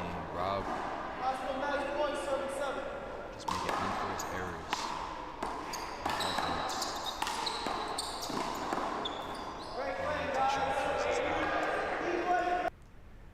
With the right hand cross court kill. Alright, y'all, this video popped up in my recommended. Y'all be watching these like police body cam stuff? Hi. I feel like these are interesting. I'm just seeing somebody right now. Like, you get to see like through the eyes of like a police, like what police be going through. Everybody gives police like a bad rap, which some of them deserve it, but like I'd be interested in like some of their interactions. And this video popped up in my recommended, so I just want to watch it with you. Well, they'll get you in a sec, okay? Alright. This guy? Hey, chief. Oh, nah. What? Damn.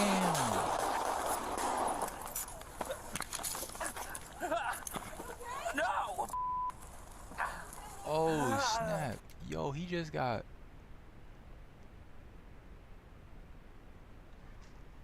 Yo.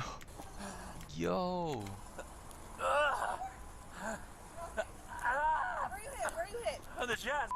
You're okay. Take a deep breath. Take a deep breath. Did they take him down? Did they take him out? 1033, suspect is He's just down. okay. Yeah, suspect is down. I'm like, she just chilling right there. He gotta be down. Okay, you're okay. This is video from surveillance camera located to the front of the La Habra police station. Captures the events leading up to the officer involved shooting. Holy y'all, see, that's why I would never want to be a cop, y'all, cause like, imagine just people are just out to get you already. Like, imagine like people just don't like you. They don't know you from a hole in the wall, but they just already don't like you just because of, you know what I'm saying, maybe what like your coworkers have done, or even maybe people who don't work with you but they wear the same, you know, they're in your same field. You know what I'm saying? Cops and traffic yeah, I guess those are cops too. But I would not want to be either of those.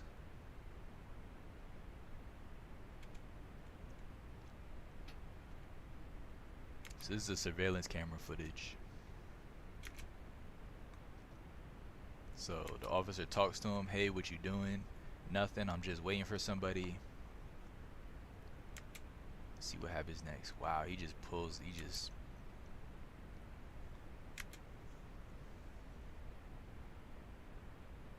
cocks it. Oh.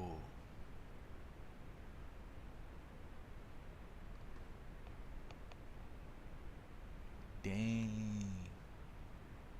Y'all, he had to be like, I don't know. Something must have not have been right with him.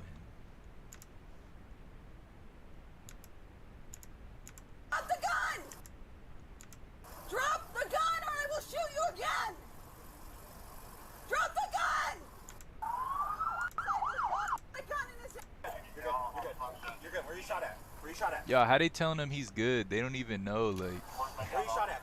how you just gonna Where you say shot at? Where's he shot at? Where's he shot at? Hey, nowhere. Nowhere. Where you shot at? Hey, What? she's okay. She's okay. She's Nah, okay. that cop is panicking. Get him out of He here. didn't even want to talk. Where's he shot at? Where's he He's in shot? the chest. In the chest. He's probably like, He said in the he chest. probably get shot or something. Hey, he's still got the gun. I can't Relax, look. relax, relax, relax. Relax. Hey, get him. Let's get him out. Get him out. Help me drag him out. Hey, you two drag him out. Yo, it's funny they're saying relax, but they're all panicking. Like, LPD developed a tactical plan, contacted Tran to place him into handcuffs. Los Angeles fired on a scene and foul transit. Has succumbed to his injury, showing no signs of life. Tran was pronounced deceased. Okay, so he passed away. The dude who, Los Angeles streaming. I mean, you gotta expect to, like, you shoot at a cop, you gotta, Campbell 4K. you gotta know what might happen to you. Like and subscribe. All right, I feel like he knew what he was getting into. You gotta meet on one line and not on the other. Alright, y'all, the next game we are gonna watch is D-Boy versus Diego at the, at the Bionic B singles tournament. Y'all, this was a very one-sided game, if y'all haven't seen it. Super one-sided.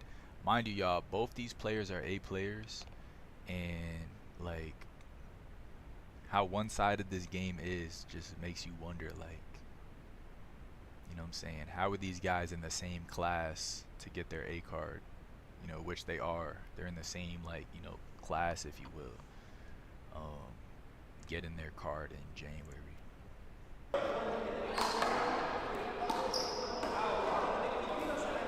Outshot right away.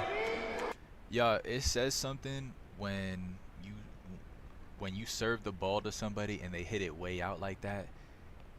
Usually that happens is because they're nervous, or at least when I do it, it's because I'm nervous about what shot my opponent is gonna hit. So like, I try so hard to move the ball away from them that I just hit it way out away. Like, I make sure they don't hit a shot on me. I just hit that joint out.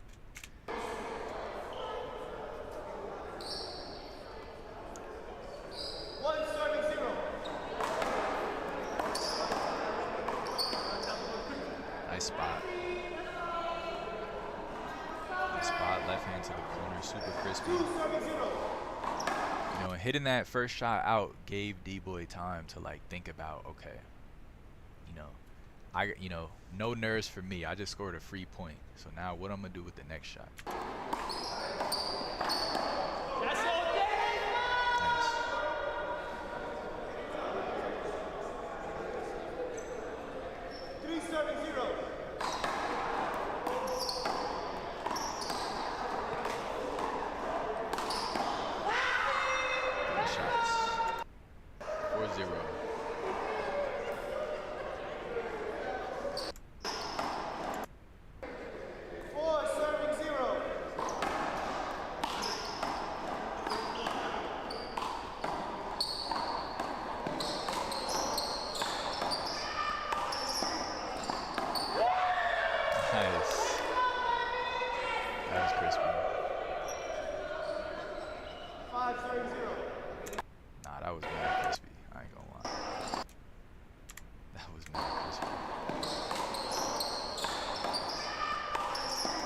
Goes for the kill right in front of him, and D-Boy just freaking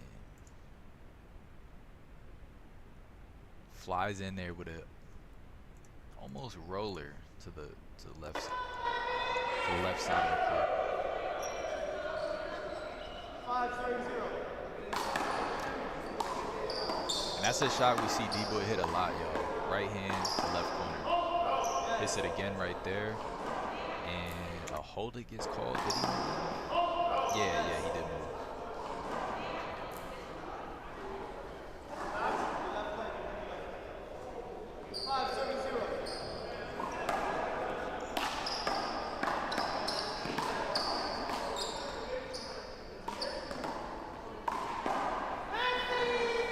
Spot. Diego just not even running for it, y'all. He's tired. He is tired. 6-0.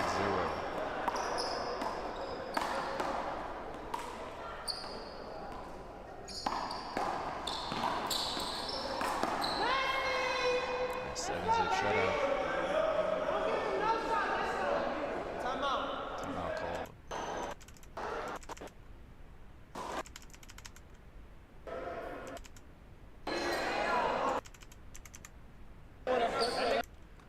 Oh yeah, this one is bracelet broke.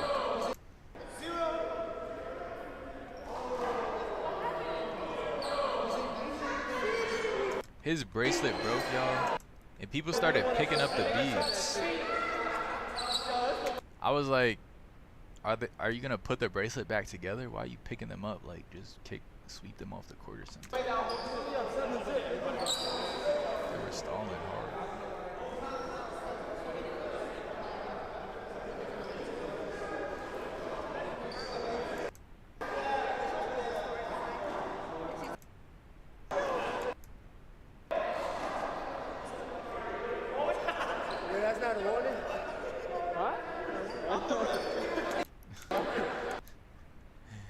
He tried to get him a warning.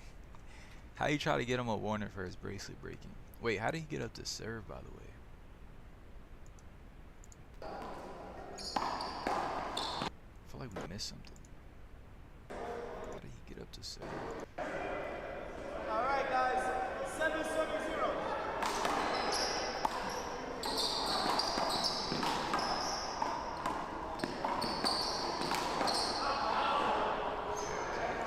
Unforced.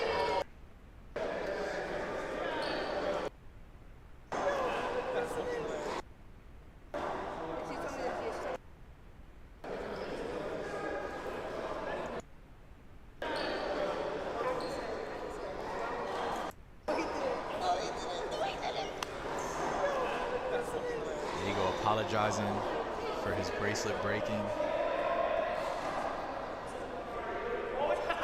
That's not a warning. What? Yo, he's such a troll, bruh. Alright, guys. 077.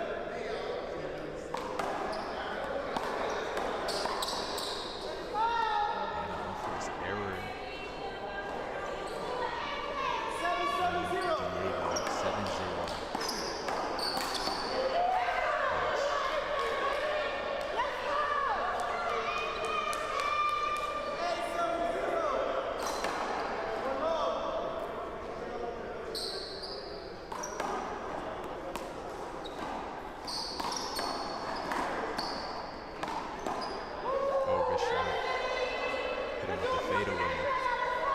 Hit him with the fadeaway, y'all.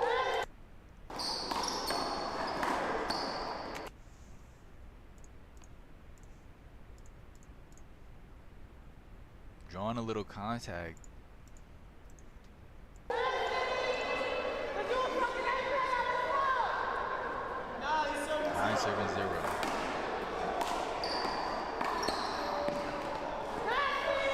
Shot was out 10-0.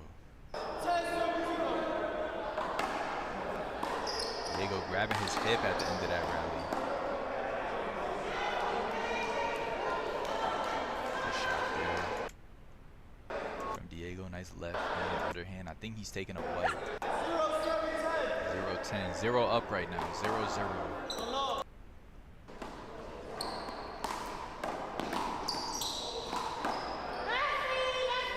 Good hands from Diego. You hear them cheering in the crowd, leave him on zip. I'd be tight if I was Diego hearing that.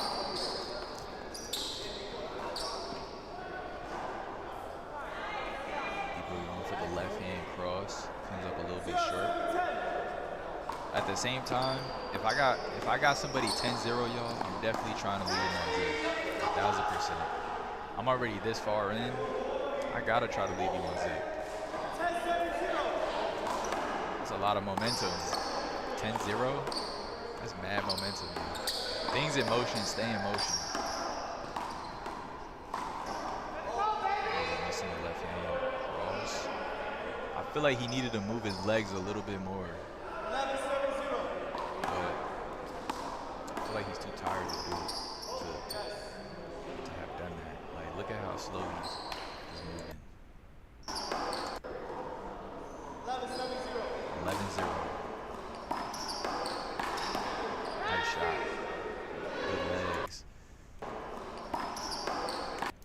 defense. Shoots. Good technique on that shot. 12-0. And an unforced error off the serve. 13. Someone called timeout. Oh yeah, we about to play Chinese right here. We about to play Chinese.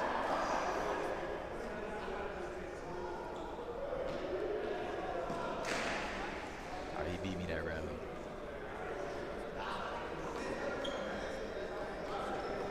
Y'all, Chinese is where you hit the floor first.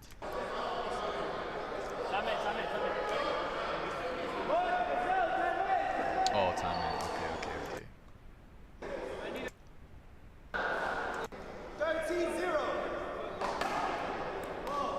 13 serving 0.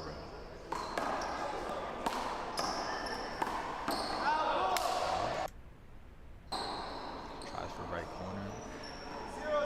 Puts a little too much on it. 0-13. See if Diego can do something. Nope. Misses the left hand. Kill right in front of him. 3-0.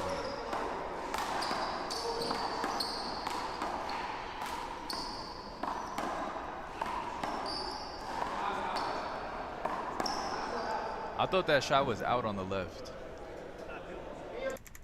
Wasn't it?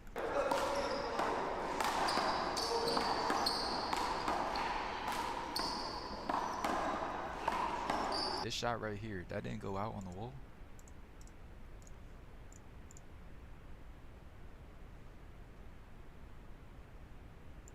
Or on the floor. I don't know, it's kind of close. Nah, it was good on the wall. The floor is iffy. The floor is a little iffy. D-Boy thought it was out. Let's see what the line ref said.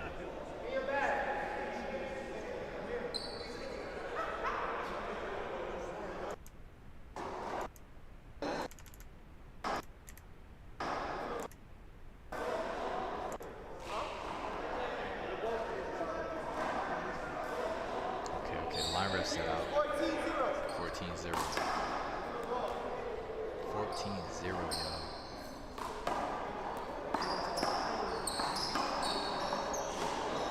Mind you, this is the semifinals.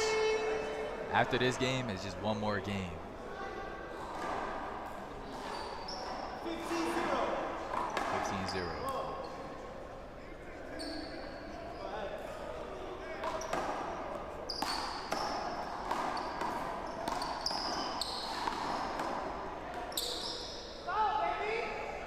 Missing with the left. 16-0. Wow, 17, y'all. It's 7-zip shutout again, y'all. 17-0.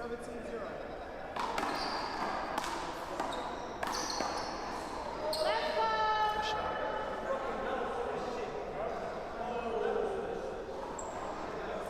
D-Boy saying there's levels to this.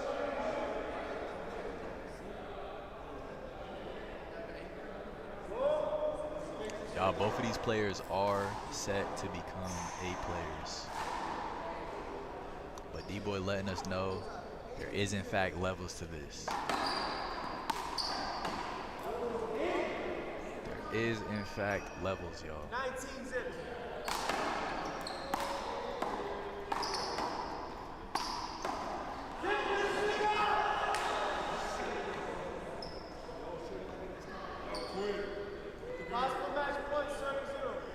Match point 0 right here.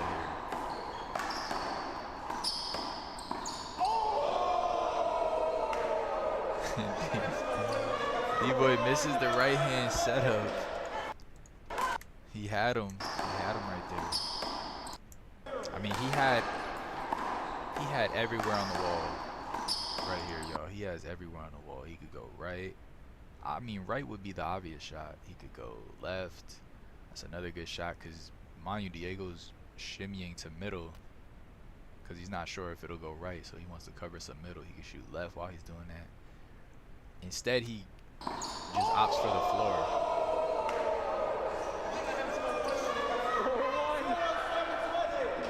And the score is 0-20 right now. 0-17.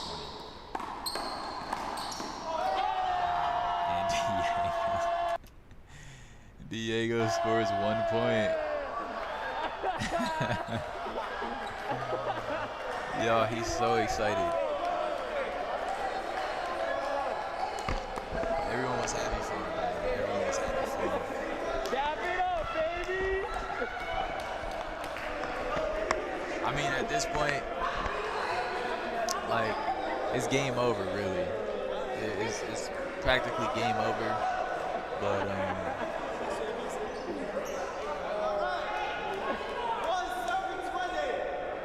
they're gonna finish the game anyway.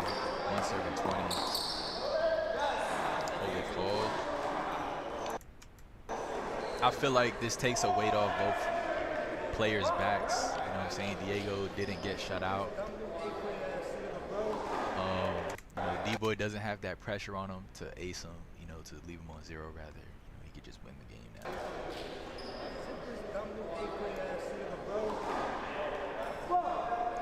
D-Boy saying something.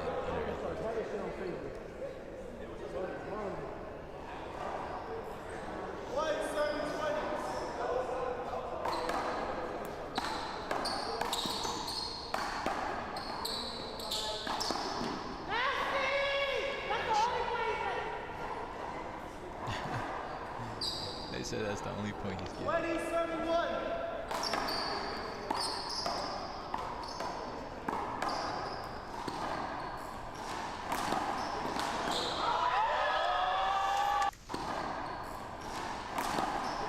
He thought he faked him out so hard, y'all. Diego thought he had him there. He showed body language that he was going to shoot left, and then he shot right. If he actually shot left, then he could have turned around. There's no way D-Boy would have covered that distance. But, you know, D-Boy actually read him going right. And they would have returned the shot. And that's game. That is game 21-1, 21-1 was the final score of that game. 21-1. And we're going to take a break from the handball content, and we're going to watch this video for the that popped up in my recommended. Last 6 months. Y'all might be familiar with Logan Paul, popular YouTuber, who apparently has been scamming. I've been working on my own NFT project. Apparently. We've put hundreds of thousands of dollars in it. Personally, the whole team, $1 million plus. We had an issue with CryptoZoo, where our lead developer. And it involves cryptocurrency or something. Y'all, there's always, every other day, there's some scam about cryptocurrency. I realize that, like, that's why I don't even mess with it. Like, I feel like to like even get into it and find the right avenue to get into it, you need to have like, you know, you need accurate resources. You need to do a lot of research. Because a lot of people just scamming out there. Took the code that he made, fled to Switzerland, actually fled to Switzerland, and like held it hostage for $1 million. He literally never paid me anything at all, ever. Eddie promised me, 5 pursuit tokens and $1 million. He literally never paid me. This reporter says Eddie's entire story is fake. The biggest reason it failed, in my opinion. Doug, I'm not the bad guy here. Yeah. There's some actual out there. Yeah. And it's not me. Like, I'm here to build. Welcome to part 3. So far, y'all, these dudes be having mad money too. Like, they already be having mad money, and they scamming on top of that. Like, come on. we've discovered fake orphans, millions of dollars stolen, and a cast of sleazy characters. But now, it's time to put it all together. What is the truth? And who's to blame? We're going to start by going through leaked text messages of the CryptoZoo team to understand all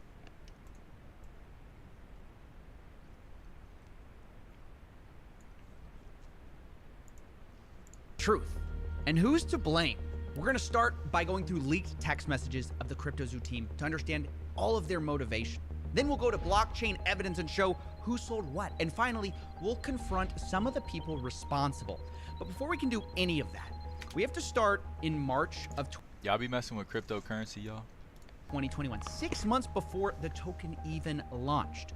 Our 4 suspects, Logan, Crypto King, Eddie, and Jeff, are in a group chat discussing CryptoZoo, which starts as a copy of something else. Quote, "I like imitating CryptoKitties," Jake the Crypto King says. Logan replies, "I agree." And initially, it wasn't called CryptoZoo at all. It was called Crypto Pets, and they were going to sell a Pets token.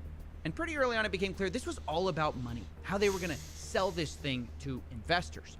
In fact, Crypto King said he thought it was worth at least $20 million in only 6 months, saying the range is insane. $20 to $210 million. It's beautiful wherever we land. Eddie jumped in at this point and talked about how he could sell the project as an investment to a friend, Matt Higgins, saying, quote, "He has to spend that $350 million somewhere. Why not us?" And Logan says, "I love that idea. Crypto King, I'm in." And of course, you have Jeff saying, "Let's go." So you can see right there, they wanted to sell this game before it had even launched. Now later, Eddie amends the list of investors. Hey man, make sure y'all start drinking y'all teas and taking y'all herbal remedies now, man. It's getting cold, so before like y'all get sick out of nowhere and like, oh, how'd I get sick? Like, you know, start taking those precautions now, man. And says, quote, "Investors will be Gary Vee, season. Todd Morley, James Altucher, Ryan Kavanaugh, and others confirmed on my end."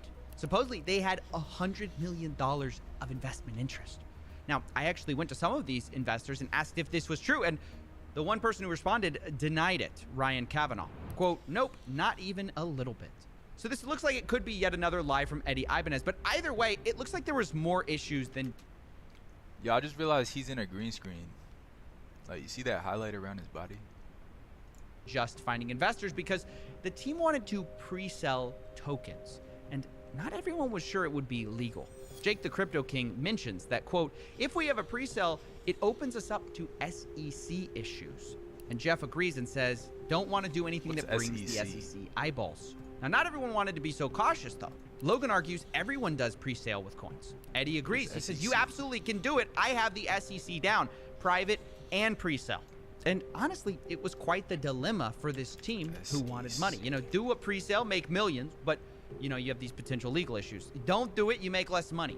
So Crypto King comes up with a middle solution. He says, if we can't sell, no pre-sale, we can still trade them in the liquidity pool.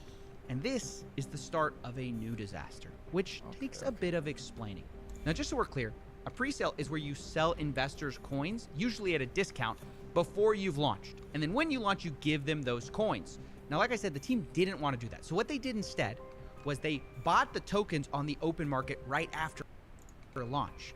But they tried to get clever with it because they didn't actually announce that they were launching this coin at all. They stealth launched it on June 11th and didn't announce this token through Logan until August 18th, meaning they had all that time to silently buy up as much of the supply at a steep discount as they wanted. And the idea here was that doing this, the team could get these tokens extremely cheaply, which is kind of like a pre-sale, but, you know, without all the SEC troubles. And Crypto King makes this clear on June 7th when he says, quote, "Launch of the liquidity pool is where huge money will be made because you get in cheaper." And then says, "We, the team, begin buying out the liquidity pool. Once the team has exhausted funds for the liquidity pool buying, we send the contract address to friends, family, investors who want to be able to get in."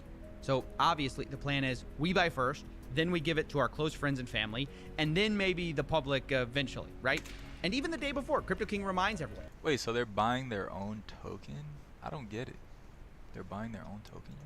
Quote, "Zoo Day is tomorrow. I highly recommend everyone get a few $100 to a few $1,000 in Zoo when it goes live. It will likely 10 to 1,000. Is it like they buy it first and then once they make it public, other people buy in and it like raises the value?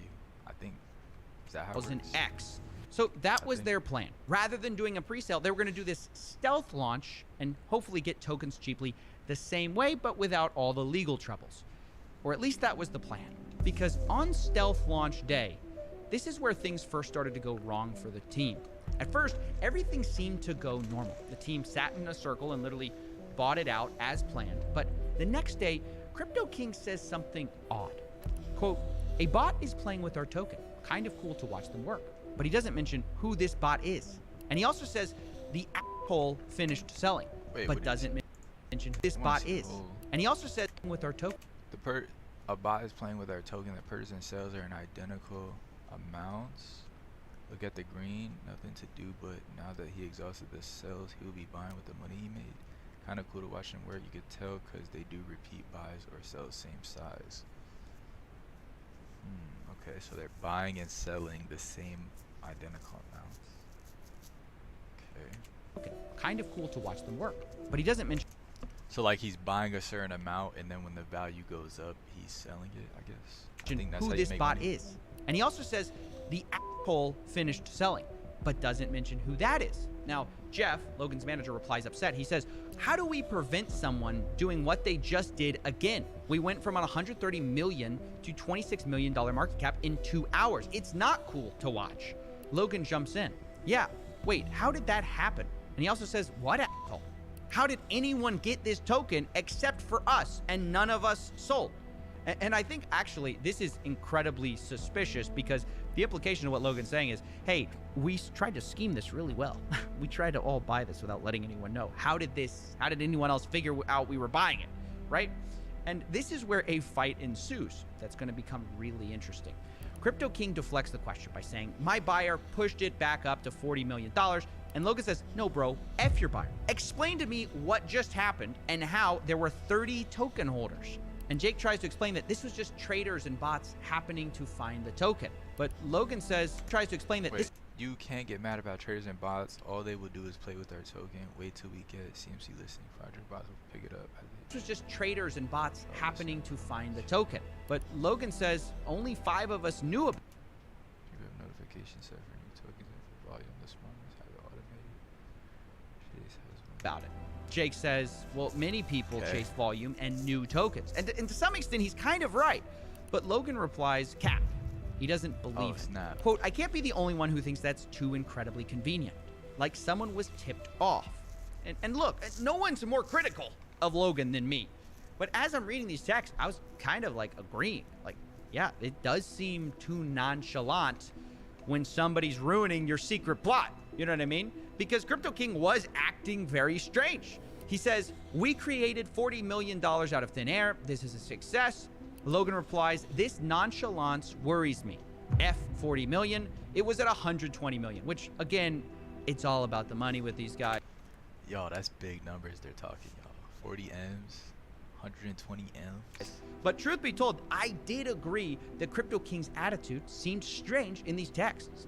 I mean, he's not wrong that bots are a thing. Traders are a thing. But it sounded like he didn't want anyone to look into it. So I feel like they gotta have bots like that that just find new coins or whatever. And probably if like a lot of people buy it, they probably get tipped. Like they gotta have stuff like that. Like how else would people get in on like new, like, you know what I'm saying, like new. Naturally, I looked into it. And New what I stuff. found surprised me, because there were bots, but there's also unusual human activity during this time. So I tracked the 5 biggest buyers of this Zoo coin. And lo and behold, this is what I found. Logan was one of the biggest buyers, which is what you'd expect. But he wasn't the biggest. In fact, Yo, was one of the. Look at how much he's buying, yo. 142,000, 122,000.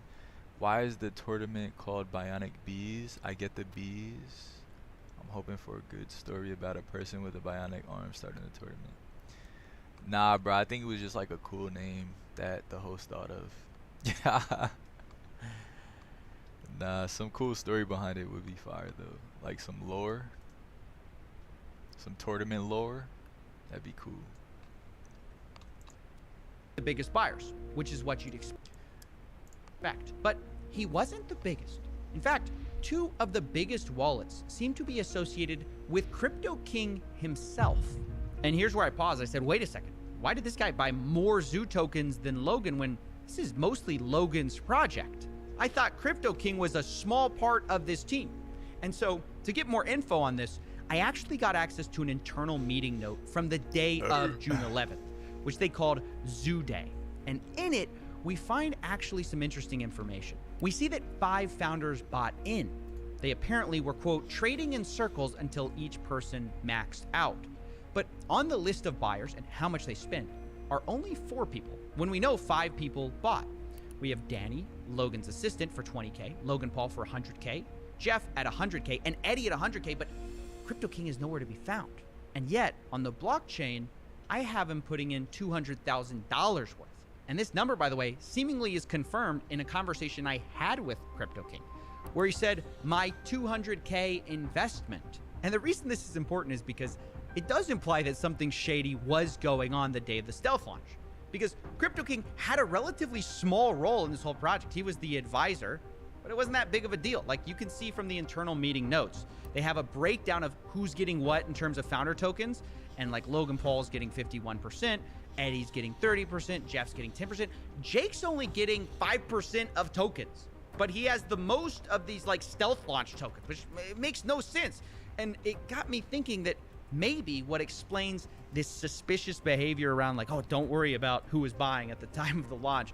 Maybe that's explained because perhaps no one knew that he was buying up large parts of the token supply. Maybe he was buying it to sell later. Now, of course, that's speculation, so that's why I confronted Crypto King on all of this. But before we get to that call, let's address the elephant in the room. Logan didn't accuse Crypto King of being a scam. It was the other way around. Crypto King told Logan Paul he was a scammer. And the question is, why? Well, to answer that, we have to go from June, the stealth launch date, to September 1st, the official launch date of CryptoZoo. September 1st, CryptoZoo.co. Now, the day of the launch was a bit strange because you might think, well, they already have a token, right? But the first thing they did was actually create a new Zoo token with a different code, but the same name. And they actually airdropped all the holders of the first Zoo token with an identical amount of those coins on the second Zoo token. So you might be wondering, why did they do that? Well, maybe it's to change the smart contract, but maybe it's because of what they did do. They blacklisted some of the holders. In other words, they didn't airdrop to everyone, including Jake the Crypto King. They excluded his wallets so it couldn't get these Zoo coins. Jake texts the group about this the next day, saying, quote, the Zoo team made a major error this weekend. They chose not to communicate, mint a new token, and airdrop it to whatever wallets they determined fit. This decision came from Eddie and Logan, and I had no part in it. 11,250 wallets before the airdrop, under 11,000 after. They chose to blacklist and ban over 200 wallets. Dang. Now, who those wallets are, I have no idea. But he continues, quote, as a founder... Dang, so this guy tried to sneak and buy more tokens than the rest of them. And they like countered him by like just taking them back, like finding like a workaround to just take their tokens back. Like Logan, Jeff, Eddie, and Danny, I had purchased a large quantity of tokens. 5+ of my wallets had been... But wouldn't he still have the old tokens though? Like, are the old tokens no good? Like, he did pay for them. Blacklisted from the original team's buys. Now, I don't know why he had 5+ wallets there, but okay. He says 80+ billion Zoo tokens were confiscated from me today without any communication. So, wow. That's why Crypto King accused Logan of stealing from him or scamming. It's because he was frozen out of a lot of his wallets. And then we get to the text you guys all know. He says, Logan, you stole $40 million. You're a scammer. You're a con artist. Bruh, so like the people who own the currency, they could just like take it? Like what is that? It's like individuals becoming their own banks. All that stuff. You betrayed your community. The reality is you aren't that guy. And Logan responds, oh, Jake, trust me, bro. I am that guy. Q, in the arms of an angel. And look, I mean, what do we make of this? Well, I don't know. I can't root for either of these guys. Because it sounds like Logan stabbed him in the back. But it sounds like Crypto King may have stabbed him in the back in the first place, right? Because it does appear like he bought... He said you're not that guy. That's funny, bruh. He hit him with this.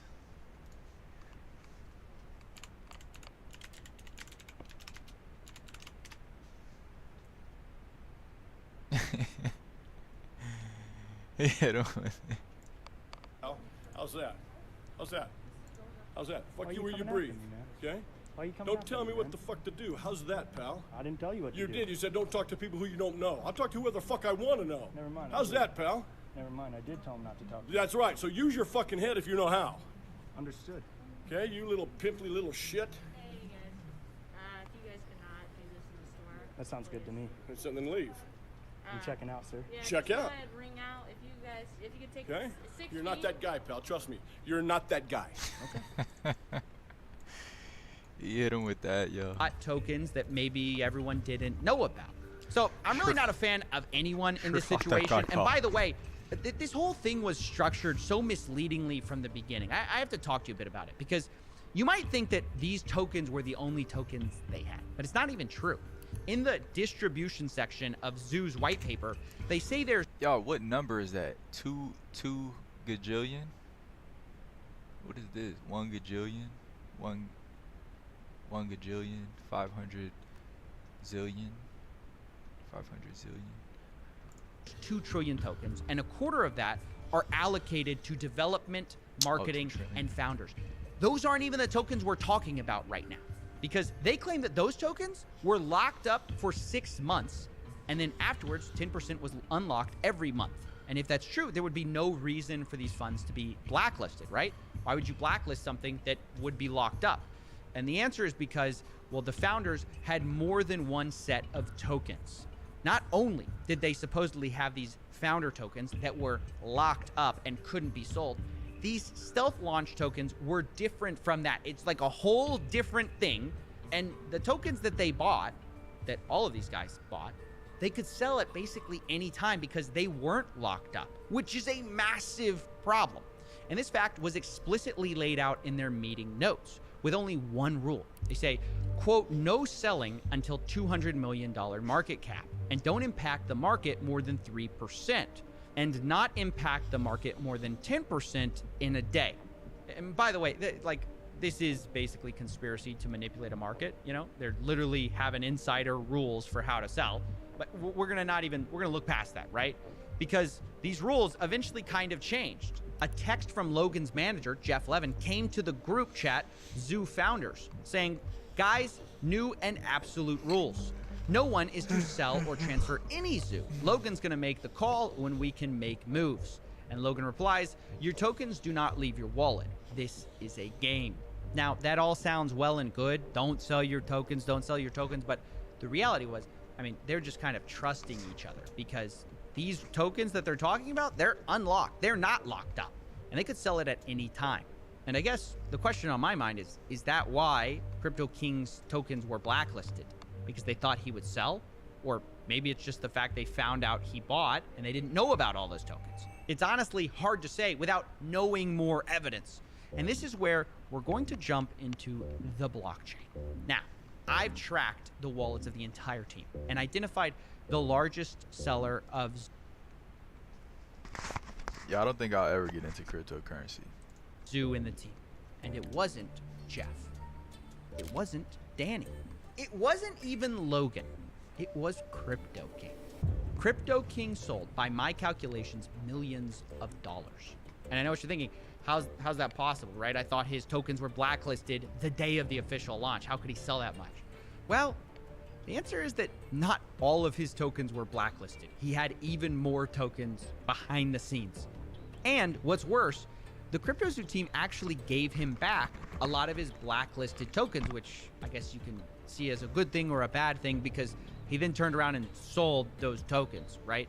And from my blockchain analysis across his blacklisted tokens he got back and the tokens that he had squirreled away the whole time, he ended up making $6 million.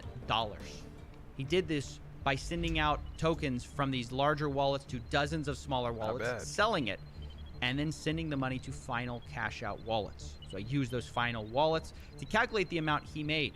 Now, I know, look, it's a lot to accuse someone of selling $6 million in a project that doesn't even work.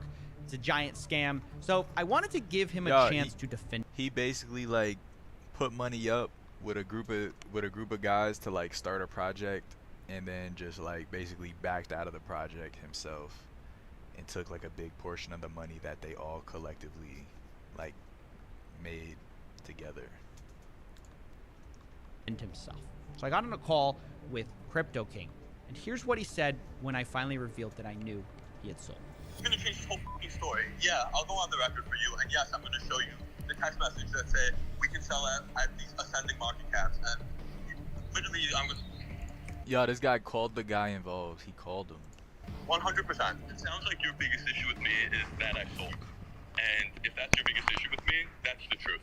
Wow, that is a big admission. Selling tokens for a project that you're an advisor on when the project has never been delivered.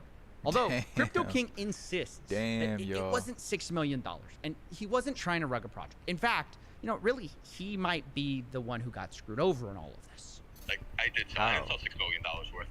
That's going to be other wallets, but that's probably not going to be able to be me being able to be proven, except for them saying, can you send BNB to all these different wallets for me? Which that I'll be able to show you that I was giving BNB to the whole team. I will also be able to show you that I was a 5% holder of the Zoo tokens. Yo, so he was an advisor to them. Like, he was supposed to be their trusted guy. He, basically, he kind of finagled them a little bit. I was promised to be given over. They're supposed to all make a little bit of money together. He wasn't supposed to make as much as them, though, and, I guess he wanted more.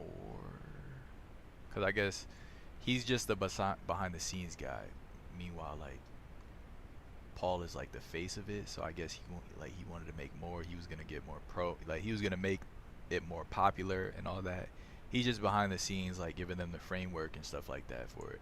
The 3-month period was never But I guess he wanted more for his services, so he just kind of took it and just, I guess he banked on everyone else's inexperience in the field. From what I understand. I can also show you that I was frozen out and was never given the 15 billion tokens back that I paid for in cash. Okay. I'll show you all of those things on the record, and then you can also say that I did sell, which is also true. Yep. As long as it's accompanied with he was a founder that was supposed to be given 5% of the project and was never given a token or paid, worked for almost a year on the project. As long as that goes in with it, then at least that tells my side of the story so people understand that it's not like I was trying to rug a project. It's I put $250,000 into a project plus 6 months of time, and the founder never did anything he said he was going to do, and then hired a bunch of devs that didn't do what they were going to do. And every time I gave advice, the advice was I was told to fuck off. So it can be. So they stopped counting on his advice, and he got salty, basically. That story, or it can be he sold all this amount and he got in early. Well, yeah, that's 1% of it, though. Incredible. He sounds like he views himself as the victim, or at least he got screwed too, which just has to win the gold medal for me for mental gymnastics, because, he literally had put $200,000 into this, and he says he made millions of dollars. Even if you take him at his word that he didn't make the full $6 million, he admits to me later that it might be a pretty close guess. He tells me via text, quote, "I don't care if you tell people I sold a few million and leave it at that." Well, okay, $6 million, a few $1 million, it's millions of dollars, right? Millions of dollars when you only put in $200,000 into a project that's never been delivered, doesn't work, scammed people out of their money. Damn. How is he saying he's the one who's in the wrong? Well, in his view, he's basically just saying he scammed less than the rest of them. What he did was not wrong. It might have been arguably unethical, but it wasn't. Y'all, mind you, y'all, these people can't get in trouble. I feel like there's no legal repercussion for them, but let's see. Illegal. And what Logan did, well. Oh, wait, what did he say? It might have been arguably unethical, but it wasn't illegal. Okay, it wasn't. And what Logan did, well, that was illegal. You can say the timing was bad and it was inappropriate to sell, but the reality is I bought tokens open market and sold them open market. So there was nothing illegal about that. Ethically, arguable. The rest that Logan did to me was ethically wrong and illegal. Now, what do I think of all this finger pointing? Well, I think it's pretty wild to try to make yourself look like the lesser of two evils when you made millions of dollars. That's and what he's investors doing, lost basically. Millions. I just do. Now, at the same time, I want to be fair to Crypto King. Mind you, y'all, the millions that he made, y'all, it was from other people, other investors, basically, who took this guy's word because they were such fans of him. They took his word to buy into it. He's not the only one who sold here. But I also have to say, not everyone from the founders did sell. For example, Jeff, Logan's manager, to my knowledge, never sold. Neither did Logan Paul, which was a huge surprise. All their wallets that I tracked, held on to their tokens, which is good, and to their credit for a game that doesn't work. But you know who did sell? Eddie Ibanez, the guy who didn't pay the initial devs, the supposed MIT orphan? Yeah, from what I could see, his initial wallet got a ton of Zoo, sent it to a bunch of smaller wallets, and then sold off, kind of like Crypto King. And for my calculations, he made about $1.7 million. Now, I have to tell you that like Jake, I tried to confront him and give him the opportunity to defend himself, but he never replied to my emails or my phone calls, and we're just gonna have to leave it there. But we're not done with the money just yet, because we still need to talk about the eggs. Remember, we talked about how they profited from Zoocoin, but they also made millions from eggs. According to their own internal meeting notes, they plan to make about $3 million selling these eggs for 0.1 ETH a piece. And that's not far from what I calculated they actually did make, which was about $2.5 million. In the meeting notes, they say they're gonna clear expenses and then do payouts. But pay out who? They don't say. And these expenses are referencing an earlier note suggesting Eddie and Logan had both spent $300,000 each, which I'll say is not $1 million, but okay, we'll give it to them, right? So they got paid back their $600,000, but where does the rest of the money go? Well, on the Ethereum side, there's one payout for $364,000 to one wallet and another $1 million to another. Both are Coinbase addresses, so we don't know who exactly that is, but clearly someone on the team made a lot of money from these NFT egg sales that do not work. And on the Binance Smart Chain side, where they also made money selling eggs, the Zoo that was spent was supposed to be set aside for 50% to be burned, which they did, but the other 50% was supposed to be allocated for wildlife charities and crypto zoo development. Now, neither seems to have happened because all the money is in a wallet that the team still controls, so there are open questions about, where that money is going to go and where the Ethereum money went. Yo, it's interesting though, cause like all of the money can be tracked, so like they could see if they're using it for what they say they're gonna use it for. Did it go to Jake? Did it go to Logan? Did it go to Jeff? Did it go to Eddie? We don't know. But what I know for sure is that no one was innocent, although there's certainly shades of guilt you can argue about, because of course not everyone did sell. You could look at that as the most important thing. Logan Paul didn't sell. Jeff, Logan's manager, didn't sell. But does that make them innocent?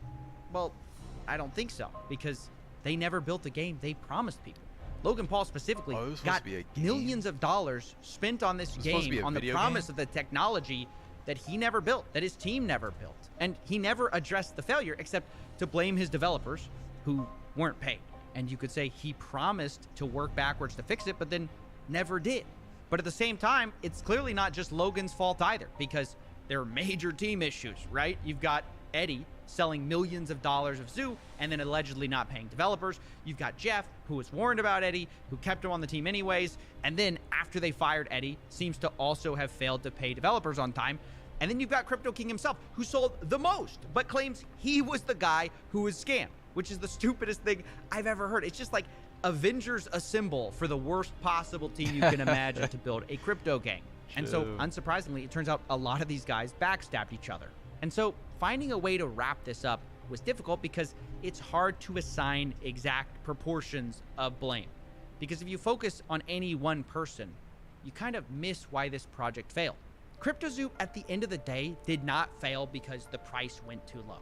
CryptoZoo failed because they never built a functioning game that they promised. Really, the number one problem, even bigger than people selling millions of dollars of tokens, was that they never paid the developers on time, as boring as that is.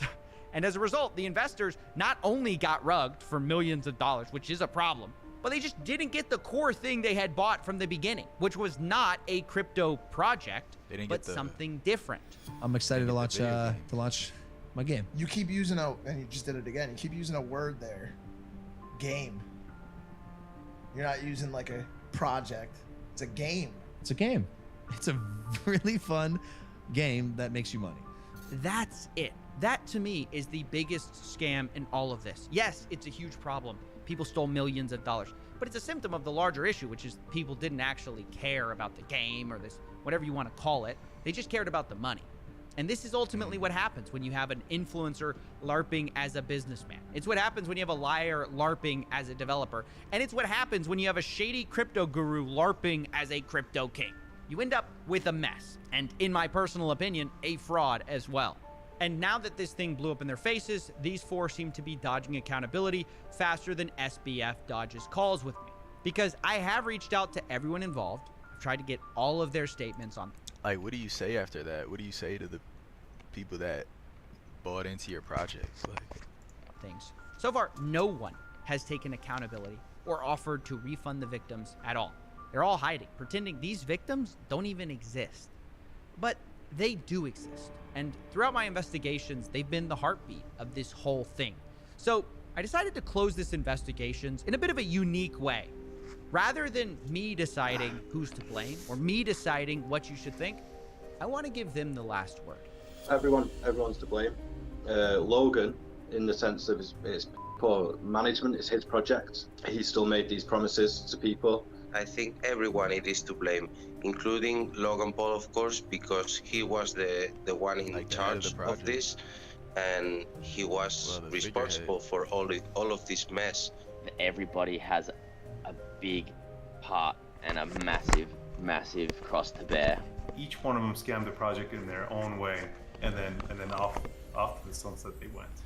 It was his job to check the team to make sure that everyone is working together, to make sure that he is giving the funds of the people that put it into his project under his name to people that he actually trusts. So in my opinion, if the team failed to perform, that's Logan Paul to blame. The community is destroyed. People is angry. They just want their money back. They just want their normal lives back. Reimburse those loyal fans that they have. Yo, these people put mad money into this project. Not only did they not get the thing they were investing in, the thing they were investing in never came to fruition, and they can't get their money back. That's tough. Or how to rebuild the project, actually deliver on the project. For those who are still holding their eggs, like I am, or for those holding the zoo coins. So maybe they could just deliver what they promised, and that would give some redemption to this fiasco. He's not said a word.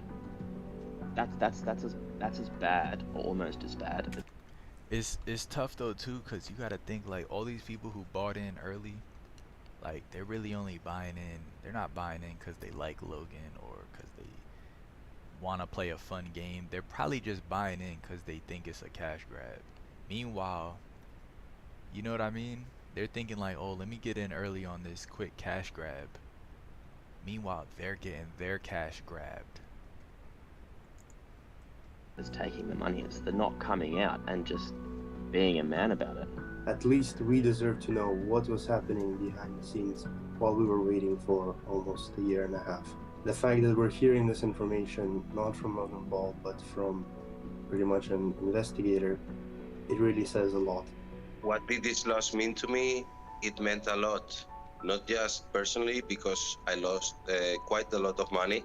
My kid and also my wife were invested. It was like telling a kid that Santa doesn't exist or something like that, because she really believed in all that game.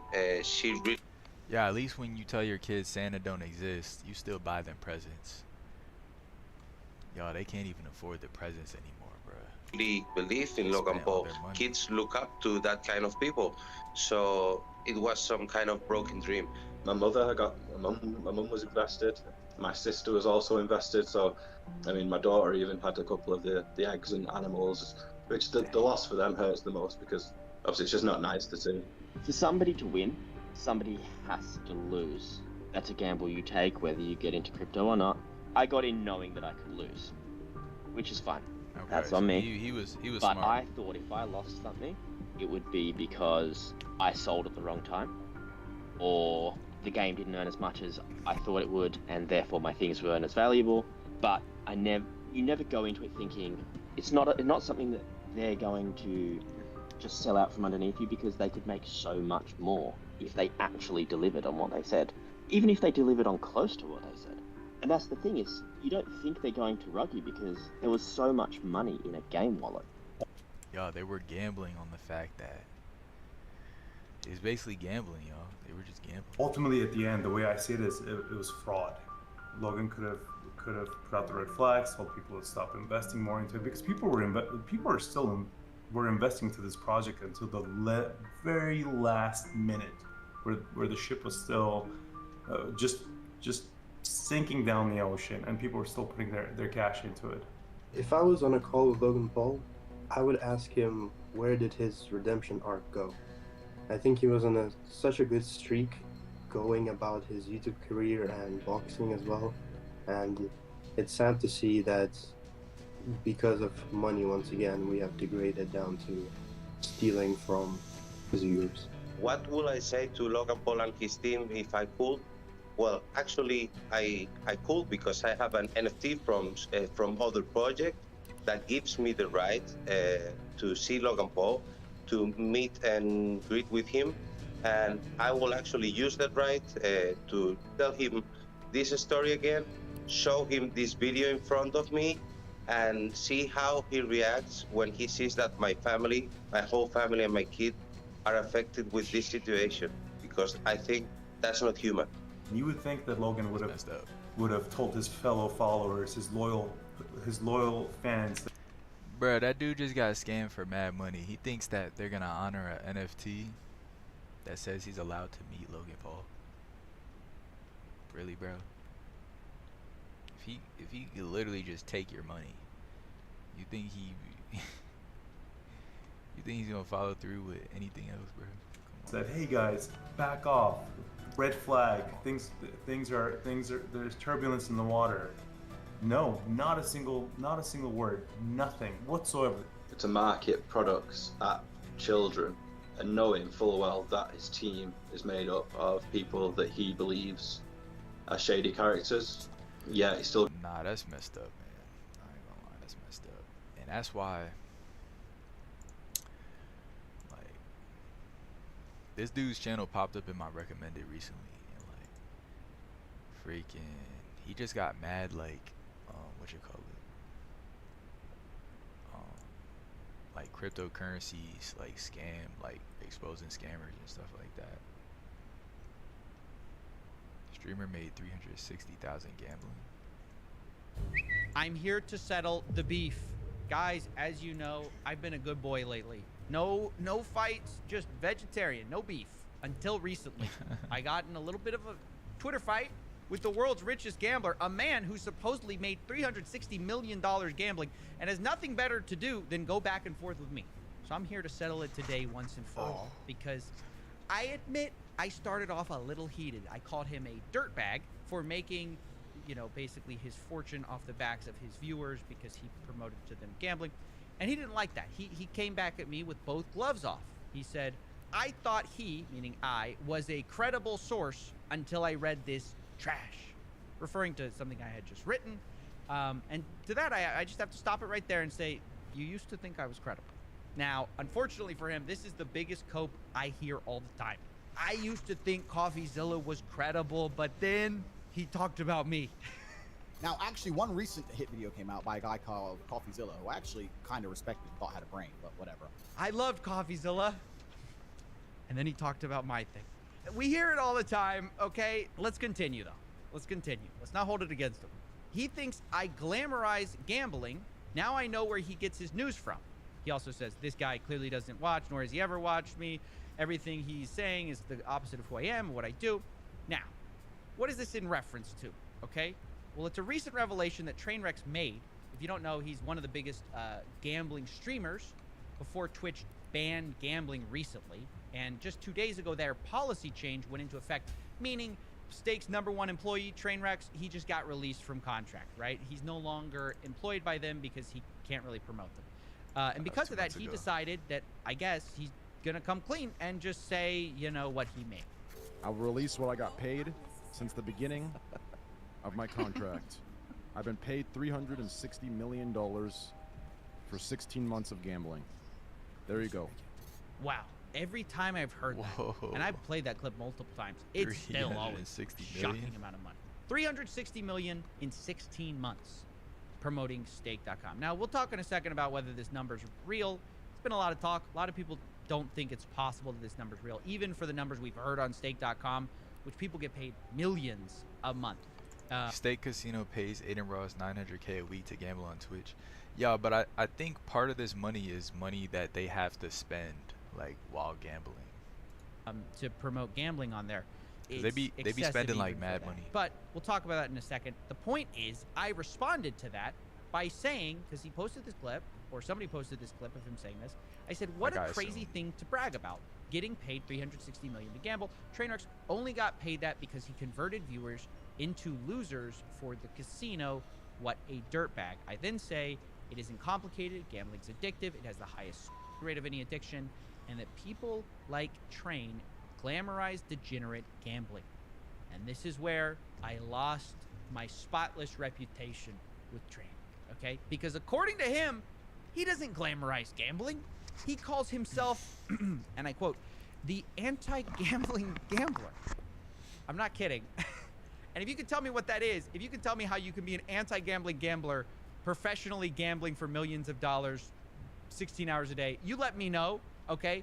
But I do want to take him seriously for a second. That's actually why I'm making this video. Is it true that you can not glamorize gambling while making hundreds of millions of dollars? Is that true? I wanted to kind of think about that for a second. Because my initial thought was, you know, there are probably better and worse ways to do it, but you're always going to be the least dirty of the dirt bags, if that makes sense. It's never really you're never gonna feel good about it. But I wanted to go over, you know, the full case. I wanted to go over why Trainwrecks TV calls himself the anti-gambling gambler. Because in some ways, it is true that unlike other streamers who used fake money, he claimed he used real money. Unlike other streamers who highlighted only their wins, Trainwrecks would highlight his losses. Or I think it's Trainwreck. Do not gamble, idiots. You understand? If you watch the entire context of all my gambling over 15 months, you'll see it as 99.8% fucking losing. You might say that, okay, that's positive. You know, I can acknowledge that what Transparency. Steve was doing on Roobet was probably worse. However, do you know who actually made more money for the casinos at the end of the day? Despite all the claims of being like this like woke anti-gambling gambler? Train. By a long shot. He is one of the top gambling streamers getting paid the most for his gambling content, and we all know why that is. These business deals don't happen from nowhere. They don't just make up getting people in the door. You get paid because you get people to play. You can shuffle the numbers around, whatever, but you'll never get, your deal will get canceled if you're not pulling in the numbers. That's just the bottom line, okay? So the very fact that he says... So the only reason he can get that deal is because people click like his links and they sign up. That I made $360 million. If that's true, he at least pulled in $360 million for the casino. So, like Trains, you know, he puts in the top right-hand corner of his stream, like, don't gamble, you'll lose. And then the other 95% of the screen is him gambling. I think no matter how much you do that, gambling 16 hours a day, you can't help but glamorize it. Why? Yeah. Well, because the opposite of glamorizing something is being realistic, right? Also get to reap the rewards of promoting gambling and getting Train responds, I don't. They lose money on me. It's how I can gamble as a anti-gambling gambler. Now, I don't know. This is the amount he lost back to stake. Like, they could have factored in that he was going to gamble roughly 200, 300 million of it over the lifetime of that contract. So we really don't know how much that breaks down, how much he was bringing home. But I think it's fair to say that he made a fortune off the backs of his viewers who gambled away a fortune while watching. But anyways, I just wanted to show the hypocrisy of this whole like woke anti-gambling whole purpose of this whole thing. So yeah, I don't know. Personal accountability runs both ways. If you can say that someone's responsible for walking in the door, I can say you're a scumbag for showing them the door. Anyways, yeah, that's it. That's the beef. Bye. But yeah, man, that's basically cryptocurrency, y'all. It's basically just gambling. Like, you know, you might get it might be an investment, maybe, but I mean, you can't really call it an investment because at the end of the day, like, it's gambling. You know, you could, you know, if it's an investment, you're not. I mean, I guess you can invest in something that fails, but yeah, I guess it's just doing research on it and making a smart investment. That's the best thing you could do about it. And I don't know enough about crypto to like really make any smart investments at this point in time. So until that point, like, drop a merch line. I used to respect CoffeeZilla. Yeah, man. Until that point, like, I'm gonna steer clear. And I have plenty of friends who, you know, have thought they got in early on some new crypto thing and, you know, lost a lot of money. And I got a couple friends who've made money on crypto too. But well, crypto and not just crypto, but like buying and selling like stocks. Those two are like, that's like a blurred line for me. I really don't. Yeah, I'm sure there's some crossover. But yeah, man, appreciate y'all for joining the stream. It's mad late. Today is Christmas Eve. Y'all, I'm trying to end the month strong, man. I'm gonna try to upload a couple more videos, do a couple more live streams. Appreciate y'all for tuning in, and I hope y'all have a great holiday weekend, man. Love y'all boys. See y'all